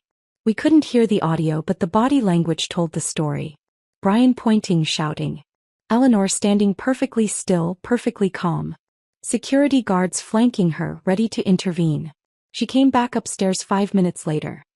He accused me of backdating the trust documents. Said he'd prove fraud. I informed him the trust was executed Wednesday, witnessed by 3 people including a notary public, recorded with video testimony, and filed with the county Thursday morning before his father-in-law's death. Public record, fully documented, entirely legal. Marcus rewound the security footage, turned up the audio. We listened to Brian's voice, increasingly desperate. This is because of Vanessa. She told me this would be easy. She said. He'd stopped himself, but not soon enough. He just confirmed conspiracy on camera, Marcus said. That recording goes straight to Amanda. I sat there watching my husband, my soon-to-be ex-husband, unravel on a security monitor and felt absolutely nothing. No satisfaction. No guilt. Just a hollow emptiness where 7 years of marriage used to be. What does he do now? I asked. Eleanor pulled out her calendar, made a few notes. He'll call Vanessa, panic together, probably hire a criminal defense attorney who'll tell them they're in serious trouble. Within 48 hours they'll realize the full scope. The properties they can't touch. The evidence they didn't know existed. The legal walls closing in from multiple directions. And then... Marcus answered, his voice quiet with certainty. Then they turn on each other. It's what people like them always do. Vanessa will blame Brian, claim he misled her about the inheritance value. Brian will blame Vanessa, say she manipulated him into the fraud. They'll both try to cut deals with the prosecutor, throw the other person under the bus to save themselves. Predictable as sunrise. I thought about Dad's letter. About the trap he'd built in 72 hours. About how he'd known exactly how this would unfold. My father was a genius. Eleanor shook her head slightly. Your father was a man who loved his daughter and refused to let her be destroyed. The genius was in the preparation. The love was in the protection. Tuesday morning, Marcus called before I'd even finished my coffee. Can you come to my office? There's more you need to know about Vanessa. A lot more. I arrived an hour later to find his desk even more cluttered than before. Folders stacked everywhere, each one labeled with dates, locations, names I didn't recognize. He gestured for me to sit, then spread the folders out like he was laying out a timeline. I've been investigating Vanessa for 8 months. What I showed you Friday was just the surface. Enough to help your father build his case. But Jessica, your husband wasn't Vanessa's first target. He wasn't even her second or third. Brian was number 4. He opened the first folder. Inside were photos of Marcus himself, younger, smiling, standing next to Vanessa at what looked like a wedding. I married her 6 years ago. Met her at an open house. She was the listing agent I was looking for investment property. She was charming, successful, attentive. Made me feel like the most important person in the room. We dated for 8 months, got married at City Hall, started what I thought was a real partnership. His voice stayed flat, professional, but I heard the pain underneath. I'm a private investigator. I investigate people for a living. But I never investigated her. That was my mistake. She drained $80,000 from our joint accounts over 18 months. Claimed they were bad investments, market downturns, things beyond her control. By the time I figured out she was lying, the money was gone. The divorce cost me another $100,000. I was her learning curve, the one she practiced on. He opened the second folder. A photo of an older man, maybe 65, kind face, thinning hair. Thomas Bradley. Widower. Vanessa met him 2 years after our divorce. His wife had died of cancer, left him $300,000 in life insurance. He was lonely, vulnerable, grieving. Vanessa dated him for 4 months, played the role of supportive girlfriend, convinced him to invest in a real estate development opportunity she was managing. Exclusive investment, limited partners, guaranteed returns. Marcus pulled out documents, investment agreements, promissory notes, all professionally printed and completely fake. The opportunity didn't exist. She took his $300,000, strung him along for 6 months with fake updates, then disappeared. Thomas lost everything. Had a stress-related heart attack, died alone in his apartment. No criminal charges were ever filed because technically he'd willingly signed investment documents. The fraud was too sophisticated to prove. He opened a third folder. A professional headshot of a man in his 40s, expensive suit, confident smile. David Park. Businessman, married, owned 3 commercial properties in Portland. Vanessa targeted him last year. She initiated an affair, convinced him she was in love, that his wife didn't appreciate him. Classic stuff. But here's where she got clever. She convinced him to put her name on property deeds for estate planning purposes. Told him it would protect the assets if his wife ever filed for divorce. Marcus showed me property records, deed transfers, notarized documents. When his wife found out about the affair and filed for divorce, the discovery process revealed Vanessa legally owned half his commercial properties. She walked away with $1.2 million in the settlement. David's business collapsed. Last I heard, he was working construction to pay off the debts. He opened the 4th folder. Photos of Brian. Surveillance images of him with Vanessa at restaurants, coffee shops, hotels. Then came Brian Morrison. She researched your family before ever approaching him. Real estate agents have access to property records most people don't know how to search.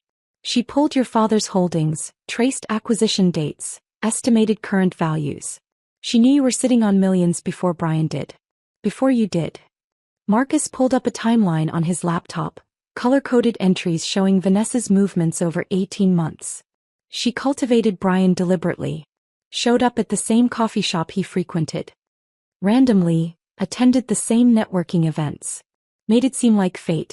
By the time they started the affair, she'd already done complete financial background checks on both of you.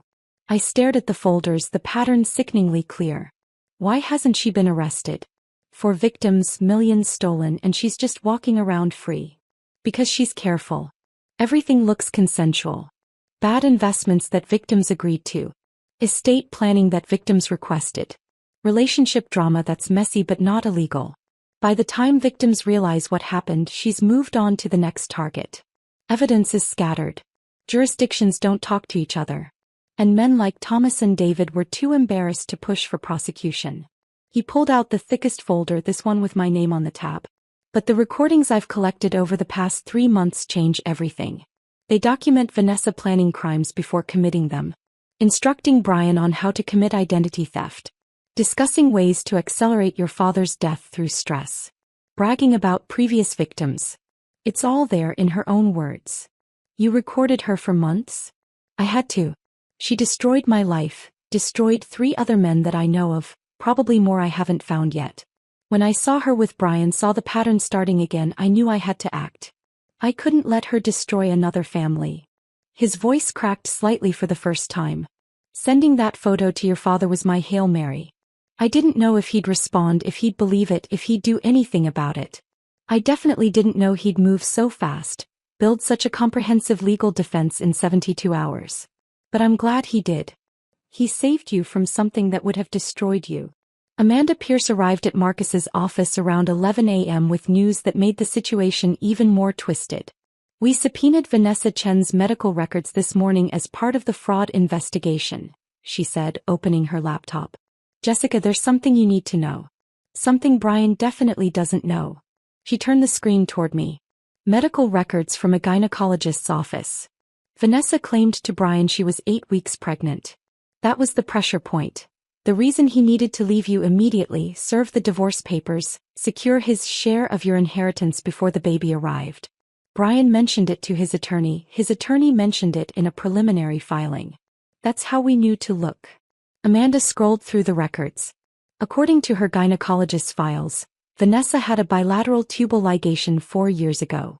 That's voluntary permanent sterilization. She cannot get pregnant. She hasn't been pregnant. The whole thing was a lie.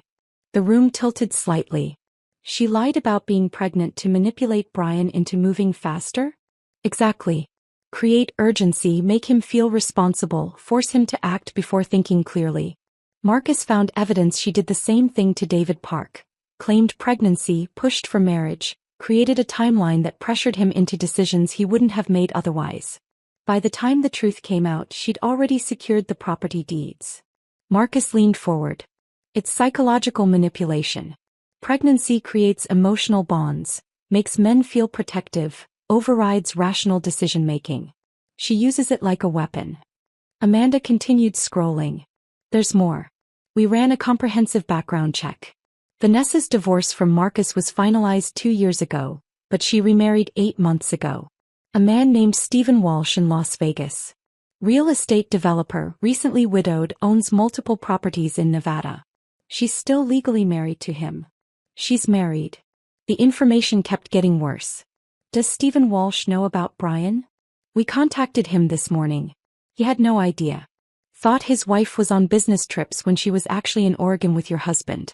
He's filing for an annulment and cooperating with our investigation. Marcus pulled up more files.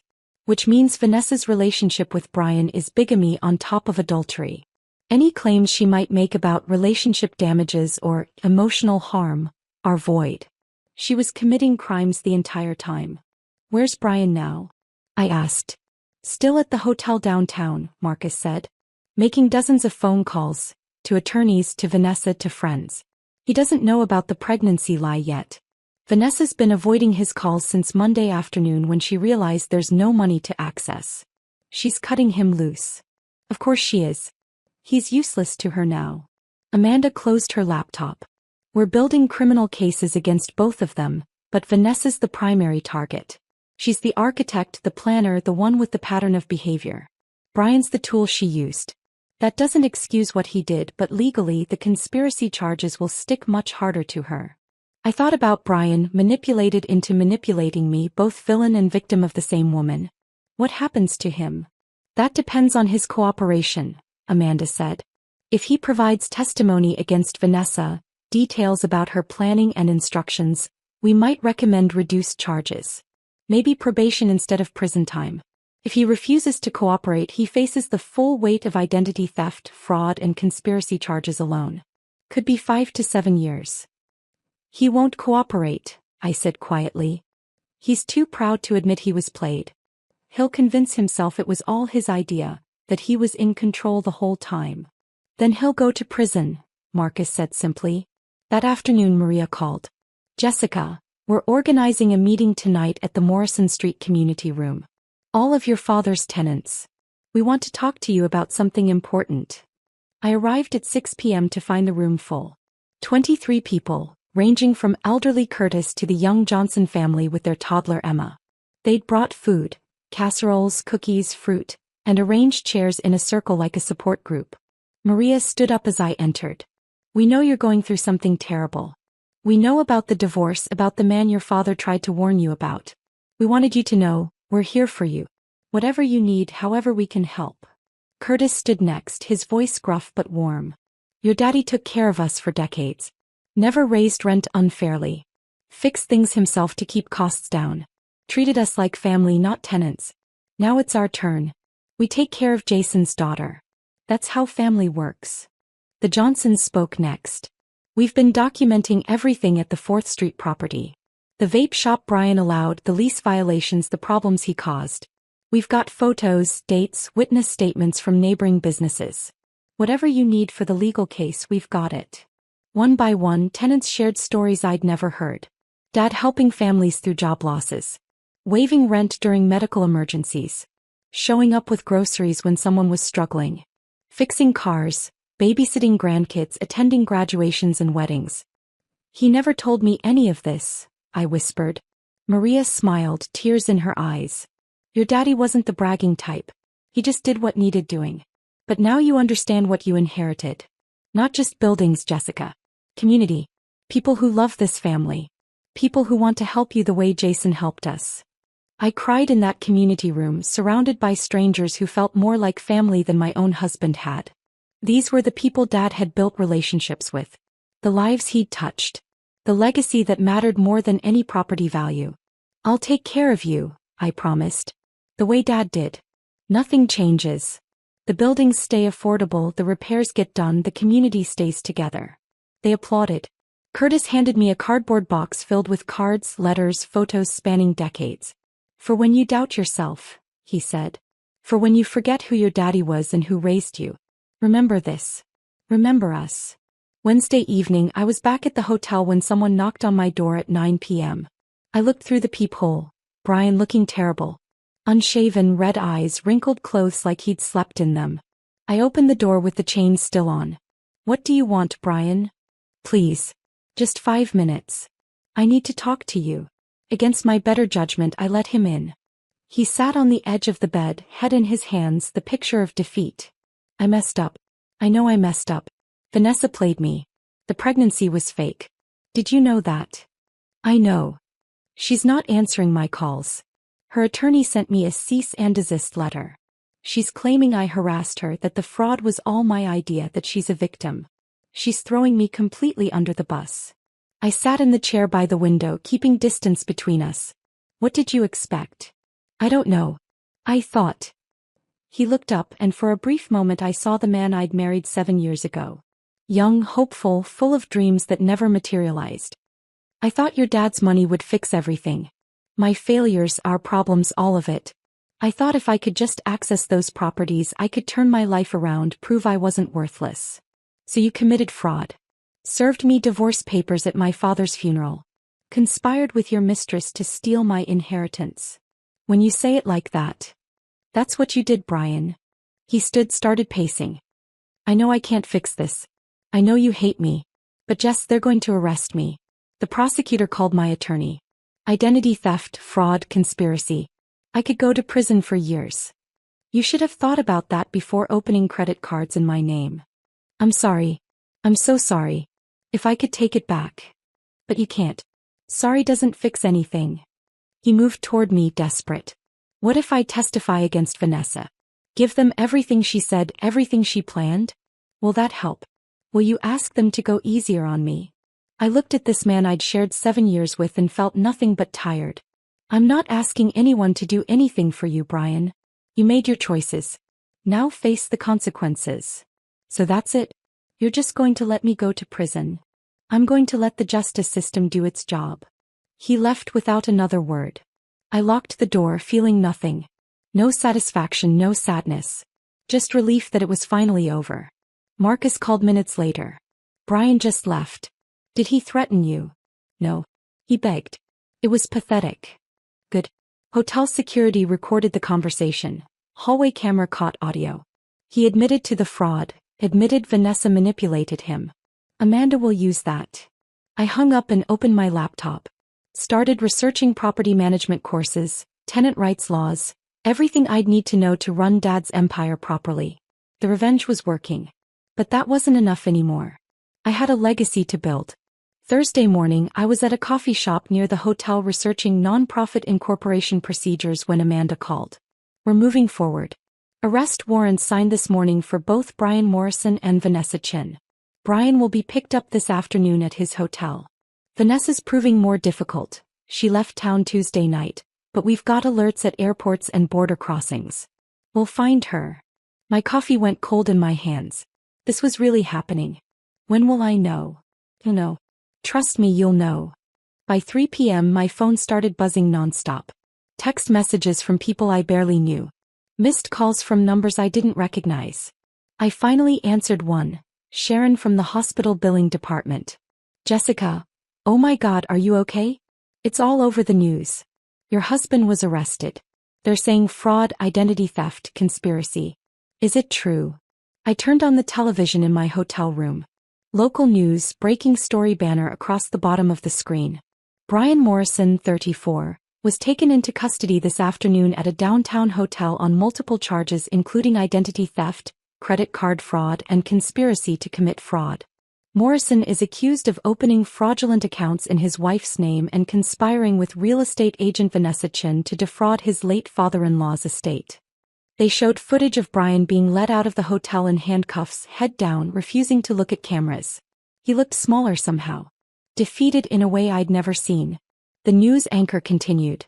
This arrest is part of a larger investigation into Chin, who authorities say has targeted multiple victims over several years in elaborate financial schemes. Chin is currently wanted on multiple warrants and is believed to have fled the jurisdiction. My phone rang. Eleanor. Have you seen the news? I'm watching it now. Marcus's evidence opened everything up.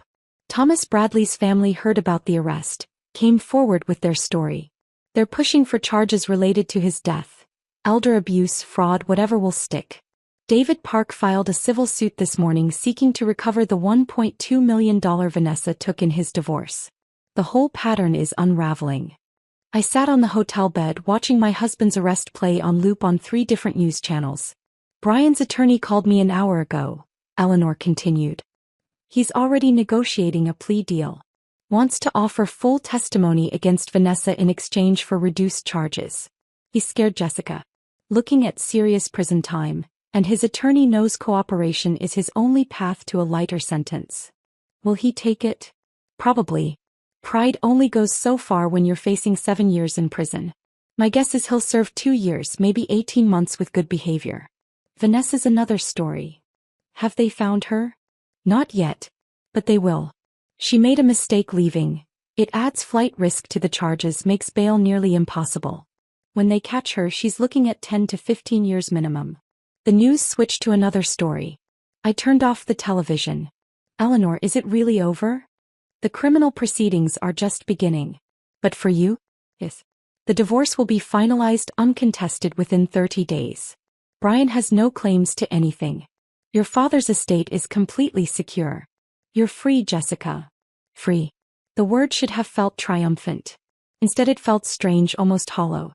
I'd been operating in crisis mode for 2 weeks. Funeral, betrayal, legal warfare. Now what? What do I do now? Eleanor's voice softened. You live. You build. You become the woman your father knew you could be. Friday afternoon I finally dealt with Dad's truck. I'd been avoiding it, this last physical piece of him sitting in that parking lot behind Maria's duplex. But I couldn't leave it there forever. I drove to 7th Avenue, parked next to the old Ford pickup. The keys were still in the ignition where Dad had left them Thursday morning before his heart attack. Like he'd just run inside for a minute and would be right back. I climbed into the driver's seat. The smell hit me immediately. Motor oil, old coffee, the mint gum Dad always chewed to quit smoking decades ago. His electrician's toolbox sat in the truck bed, every tool organized exactly how he liked it. His thermos was in the cup holder, still containing coffee that had gone cold and moldy.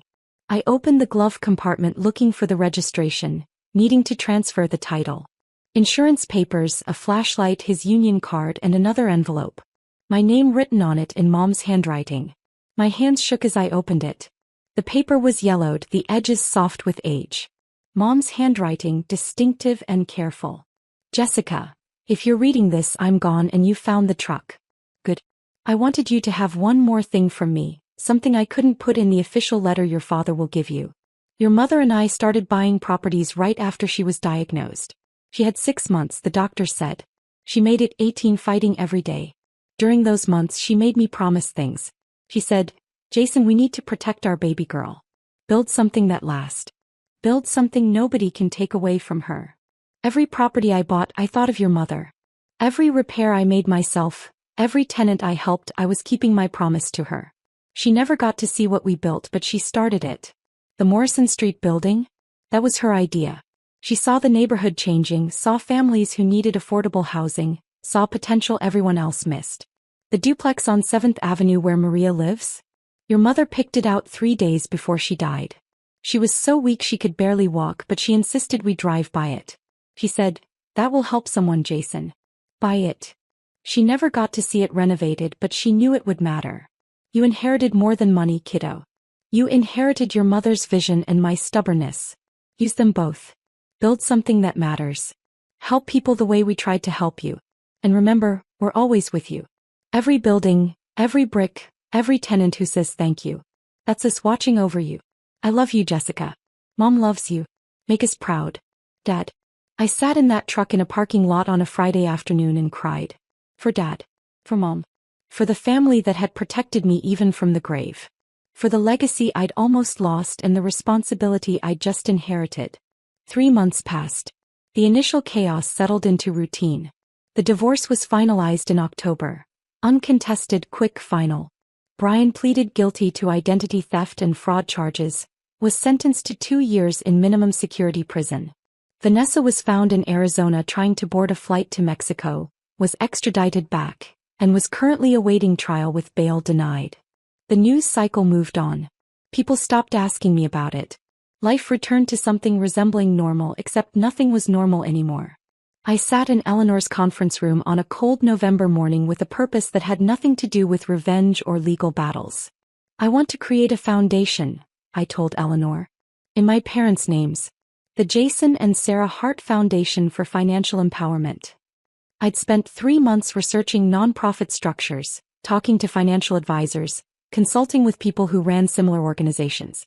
I had a complete proposal printed and bound. The foundation will focus on helping women escape financial abuse. Free financial literacy classes. Emergency grants for women leaving dangerous situations. Mentorship programs pairing survivors with professionals who can teach them skills. Legal aid partnerships. Eleanor read through my proposal carefully. This is comprehensive. You've really thought this through. I've had time. The rental income is $18,000 monthly. Half keeps the properties maintained and reinvested. Dad's buildings need to stay strong for the tenants. The other half funds the foundation. That's $9,000 monthly for programming, grants, education. It's not millions, but it's sustainable. Marcus, who'd become an unlikely friend through all of this, leaned forward. You could scale this. Partner with domestic violence shelters, legal aid organizations, community colleges. The model is replicable. That's phase 2. Right now I want to start small, do it right. I'm enrolling in classes part-time starting January. Property management certification and social work basics. I want to understand both sides of this. The business side and the human side. Eleanor set down the proposal. Your father would be so proud of you. I hope so. I'm trying to honor what he built. What he and Mom built together. Maria had volunteered to help organize the mentorship program. Curtis offered to teach basic home repair and maintenance skills.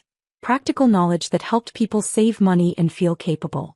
The Johnsons were coordinating childcare during workshops so mothers could attend without worrying about their kids. The community Dad had built was expanding, becoming something bigger than any of us alone. We launch in March, I decided. 6 months from now. That gives me time to get the nonprofit status approved, recruit board members, set up proper infrastructure. We'll hold the first workshop in the Morrison Street Community Room. It feels right starting there. December brought Vanessa's trial. Amanda called asking if I wanted to give a victim impact statement. I didn't hesitate. Yes. I want her to hear this from me. The courthouse was smaller than I'd imagined. Plain. Bureaucratic. Fluorescent lights and worn carpet. Vanessa sat at the defendant's table in an orange jumpsuit, her blonde hair pulled back in a simple ponytail, no makeup, looking ordinary in a way that felt almost offensive given the damage she'd caused. When the judge called my name, I walked to the podium. Looked directly at Vanessa. I don't hate you, I began. I probably should, but I don't. You tried to destroy my life. Manipulated my husband. Researched my family like we were marks instead of people. Planned and schemed and lied for 18 months. But here's what you didn't understand. You can't steal what matters most. Vanessa's eyes met mine. Still cold. Still calculating. Even now looking for angles. My father built an empire, yes. But it wasn't the buildings or the money or the rental income. It was the relationships. The tenants who loved him. The community that rallied around me when everything fell apart. The values he taught me. You can't steal that. You can't manipulate that. You can't forge documents to take that away. I pulled out a photo I'd brought. Dad in his work clothes, smiling, standing in front of the Morrison Street building. Held it up so the judge could see. This is Jason Hart. Electrician. Landlord. Father. The man you tried to profit from by destroying his daughter. You failed. Because men like my father build things that last longer than your schemes, stronger than your lies, deeper than your greed. I looked at the judge now instead of Vanessa. Vanessa Chin is very good at what she does. She's ruined lives, destroyed families, stolen futures. She'll do it again if given the chance. I'm not asking for revenge. I'm asking for protection. Protect the next woman she'd target. The next family she'd research. The next victim she'd manipulate. Maximum sentence. Please. I sat down. Vanessa's attorney stood, argued for leniency.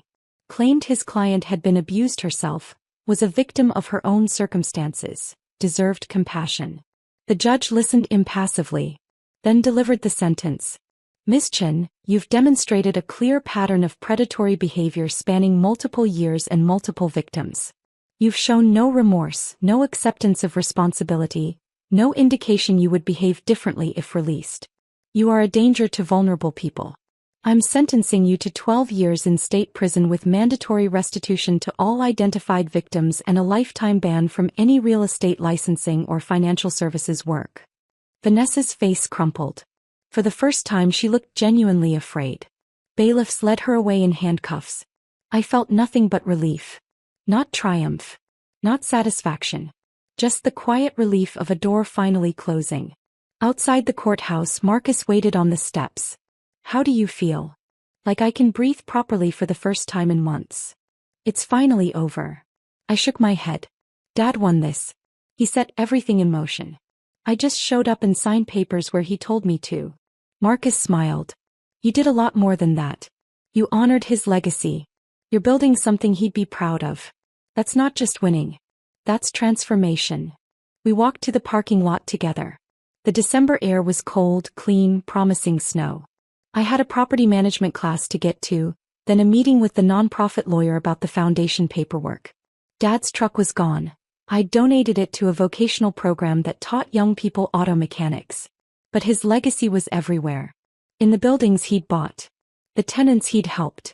The daughter he'd protected even in death. I was just getting started.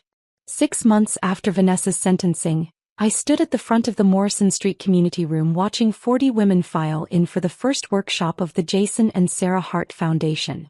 They came in slowly, hesitantly. Some brought children who immediately gravitated toward the play area the Johnsons had set up. Some brought friends for moral support. A few came alone, sitting in the back, arms crossed defensively like they expected judgment. I recognized that posture. I'd worn it myself not that long ago. Maria stood beside me, greeting people as they entered. Curtis was setting up the refreshment table. Coffee, tea, store-bought cookies because nobody had time to bake. Simple. Practical. Exactly what Dad would have done. At exactly 10 a.m. I stepped to the front of the room. My hands shook slightly holding my notes. "Good morning. My name is Jessica Morrison, and 6 months ago I discovered my husband had been committing identity theft and fraud for years. I also discovered my father had spent decades building something I never knew existed, specifically to protect me from exactly what was happening." The room went quiet. Women leaned forward. "I'm not sharing this for sympathy. I'm sharing it because every woman in this room has a story too. Stories of being controlled through money. Stories of not knowing what bills exist or what accounts are open in your name. Stories of being trapped because leaving means losing everything." A woman in the third row nodded, tears already forming. "This foundation exists because my father believed in building things that last. He believed in protecting family. He believed that knowledge is power and community is survival. Today we start learning together." The workshop covered basics I wish someone had taught me years ago. How to check credit reports. How to recognize financial red flags in relationships. How to understand asset protection and build savings even on minimum wage. How to document financial abuse. How to leave safely. Maria co-taught, sharing her own story of divorce 19 years ago. How Dad had given her housing when she had nothing. How she'd rebuilt slowly, carefully, one paycheck at a time. Curtis taught a session on basic home maintenance. How to fix a leaky faucet, change air filters, handle minor repairs. Skills that saved money and built confidence. The Johnson family managed childcare in the next room, giving mothers space to focus without worrying about their kids. During the lunch break, a young woman approached me. Early 20s, worn clothes, bruises on her wrist she kept trying to hide. "I'm Ashley," she whispered. "I'm in exactly where you were. My boyfriend handles everything. I don't even know what bills we have. I found out last month he opened credit cards in my name. I'm scared to leave because I don't know how I'd survive." I sat with her at a corner table away from the crowd. "You can survive. I'll help you survive. We'll help you survive." I gave her Maria's number for mentorship. Connected her with our emergency grant program. Small amounts, $500 to $2,000, enough to get first month's rent and a security deposit somewhere safe. Explained the housing program we'd started in Dad's vacant units. "You don't have to figure this out alone," I told her.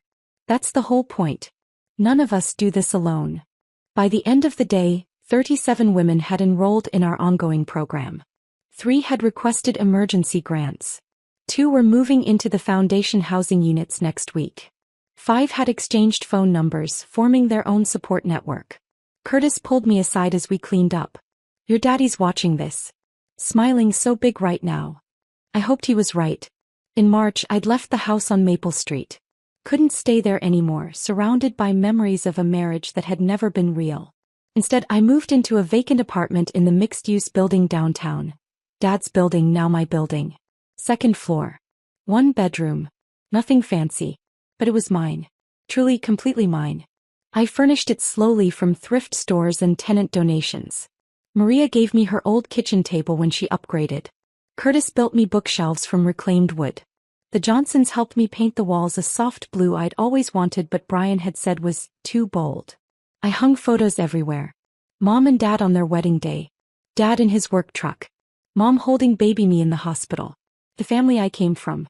The legacy I was continuing. Some evenings I sat on the small balcony with coffee, watching the street below come alive. The coffee shop on the corner was owned by Linda, who'd been Dad's tenant for 12 years before he helped her buy the business. The bookstore next door belonged to an elderly couple who'd rented from Dad for 2 decades and still sent me Christmas cards. The community center across the street hosted basketball games until dark, kids laughing and arguing over fouls. This was what Dad had built. Not just buildings. Life. Community. Hope. I started attending Property Management Association meetings. Met with tenants monthly to hear concerns and feedback. Learned to read complex lease agreements and navigate city housing codes. Took online courses in property maintenance and tenant relations. Miguel, who'd managed Dad's properties for 15 years, became my mentor. Your father had a philosophy, he explained one afternoon while we toured a unit that needed renovation. He said, treat people like family and mostly they'll act like family. He trusted tenants. Gave second chances. Fixed things fast. Kept rent reasonable. Business people said he was leaving money on the table. He didn't care. Said he wasn't in it for maximum profit. What was he in it for? Miguel smiled. Maximum impact. He measured success by how many families stayed stable, how many kids graduated high school, how many people had safe homes. That was his return on investment. I kept that philosophy. Some real estate advisors I consulted said I could raise rents by 30% and still be below market rate. I didn't. Dad's tenants had been paying the same reasonable rates for years. That wasn't changing. By summer, I'd renovated 2 vacant units specifically for foundation participants leaving abuse. Furnished them with donated furniture. Included utilities. Gave women 6 months free to get back on their feet. Maria managed the program. 3 women had already moved in and were rebuilding their lives. In July, Eleanor forwarded me a letter from Central State Correctional Facility. Brian's handwriting on the envelope. I almost threw it away. Stood over the trash can in my apartment holding it, debating. Then I made coffee, sat on my balcony and opened it. Jessica, I don't expect you to respond. I don't expect forgiveness. My therapist here says I need to take accountability. He's right. I was a terrible husband. Selfish. Delusional. Pooh. I blamed everyone, your dad, you, the economy, bad luck. Never myself. I married you because I knew your dad had money. That's the truth. I thought I loved you but really I loved what you represented. Security. Potential inheritance. An easy path to success I hadn't earned. When Vanessa showed me how much your dad really had, I stopped seeing you as a person. You became an obstacle between me and money I felt entitled to. I'm sorry. You deserved a real partner. Someone who supported you, appreciated you, protected you. I was none of those things. Your father saw through me from day one. I resented him for it instead of trying to prove him wrong. Prison gives you time to think. To see clearly. You were the best thing in my life and I destroyed it chasing money that was never mine to claim. I heard about your foundation. About how you're helping women escape situations like the one Vanessa and I created for you. I'm proud of you. I know I have no right to be, but I am. You're everything I pretended to be, strong, purposeful, building something real. I have 18 months left. When I get out, I'm leaving town. Starting over somewhere nobody knows me. I owe you that. A clean break. I'm sorry. I wish I could take it back. I can't. But I can make sure you never have to see me again. Be happy, Jess. You earned it. Brian. I read it twice. Then I filed it in a folder with all the other documents from that nightmare time. Not forgiveness. But closure. He'd finally told the truth. That was something. The first anniversary of Dad's death fell on a Thursday, exactly like the day he died. I woke at dawn, drove to the cemetery where Mom and Dad were buried side by side. Simple headstones exactly as Dad had prearranged. No fuss. No drama. Just their names, dates, and the words, "Together always," on Mom's stone. I sat on the grass between them, morning sun warming my face. "Hey Dad." "Hey Mom." It's been a year. I updated them on everything. The foundation serving 60 women now. The property's thriving, every tenant current on rent. The community growing stronger. My classes. Halfway through property management certification, planning to start social work courses in the spring. I think I'm okay now. Took a while. I was angry for months. Angry at Brian for betraying me. Angry at Vanessa for targeting us. Angry at you, Dad, for dying and leaving me to handle everything alone. But I'm not angry anymore. I'm grateful. I pulled out Dad's letters, both of them worn soft from rereading. You knew. Somehow you knew you were dying. Knew what Brian was planning. Knew exactly what I'd need. You gave me money, yes. But more than that, you gave me purpose. A reason to build something that matters. A robin landed on Mom's headstone, red chest bright against gray granite. Mom, I wish I remembered you better. I was so young when you died. But Dad kept you alive in everything he did. Every property choice, every tenant relationship, every careful financial decision. That was you working through him. And now it's both of you working through me. I stayed an hour talking to stones and birds, feeling their presence in a way I couldn't explain. Then I drove to Pete's Breakfast Corner. Sat in the same booth where Dad had told me to meet Eleanor a year ago. Ordered the lumberjack special he always got. The waitress remembered. "Your father was the best customer we ever had. Always knew everyone's names. Best tipper too." I left a $50 tip on a $12 meal. What Dad would have done. That evening, the foundation held our one-year celebration. 60 people packed the Morrison Street community room. Current participants, graduates of the program, volunteers, donors, tenants, community members. Maria spoke about lives transformed. Curtis talked about Dad's legacy living on through service. The Johnsons shared how their family had found purpose helping others. Then Ashley stood up. The young woman from our first workshop. A year ago I was trapped. Broke. Convinced I couldn't survive alone. Her voice shook but held strong. Jessica and this foundation gave me a path out. Emergency grant for apartment deposit. Maria mentoring me through budgeting. Curtis teaching me to change my own oil so I wasn't dependent on my ex for car maintenance. She paused, wiping tears. I finished medical billing certification. Got hired at Memorial Hospital. Actually working in Jessica's old department. I'm supporting myself now. I'm free. This foundation didn't just help me. It saved my life. And the man who built all this never even met me. That's legacy. I stood to close the evening, looking at faces of women who'd survived, children playing safely, a community built on mutual support. My father used to say, "Build things that last." He meant buildings, yes. But he also meant this: relationships, support systems, hope. We've built something here that will outlast all of us. Something that grows stronger every year. I raised my cup of punch. To Jason and Sarah Hart. To second chances. To women who refuse to stay broken. To being stronger together than alone. To Jason and Sarah Hart. Everyone echoed. That night, I lay in my apartment listening to the city sounds below. Distant traffic, voices from the street, life happening all around me. Peace. That's what I felt. Not happiness exactly. Not the absence of grief. But peace. The acceptance that life gives you tragedies and gifts simultaneously, and what matters is what you build from both. Dad gave me $5 million. But his real gift was showing me who I could become. Not someone who inherited wealth. Someone who used it for something larger than herself.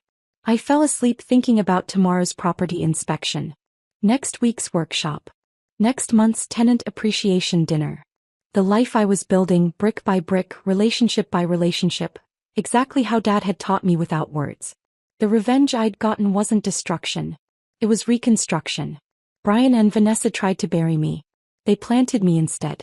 And I grew into someone my father would recognize, my mother would love, and I could finally respect. Dad's will didn't just protect money. Protected me. From predators who saw me as a target. From a marriage erasing who I was. from a life too small for who I was meant to become. His final gift wasn't buildings or rental income or legal documents. It was permission to become myself. And I was just getting started. If this story of a father's final protection had you gripped from start to finish, hit that like button right now. My favorite part was when Jessica signed those divorce papers at the funeral, knowing Brian had already lost everything. What was your favorite moment? Drop it in the comments below. Don't miss more powerful stories of resilience and justice. Subscribe and hit that notification bell so you never miss an upload.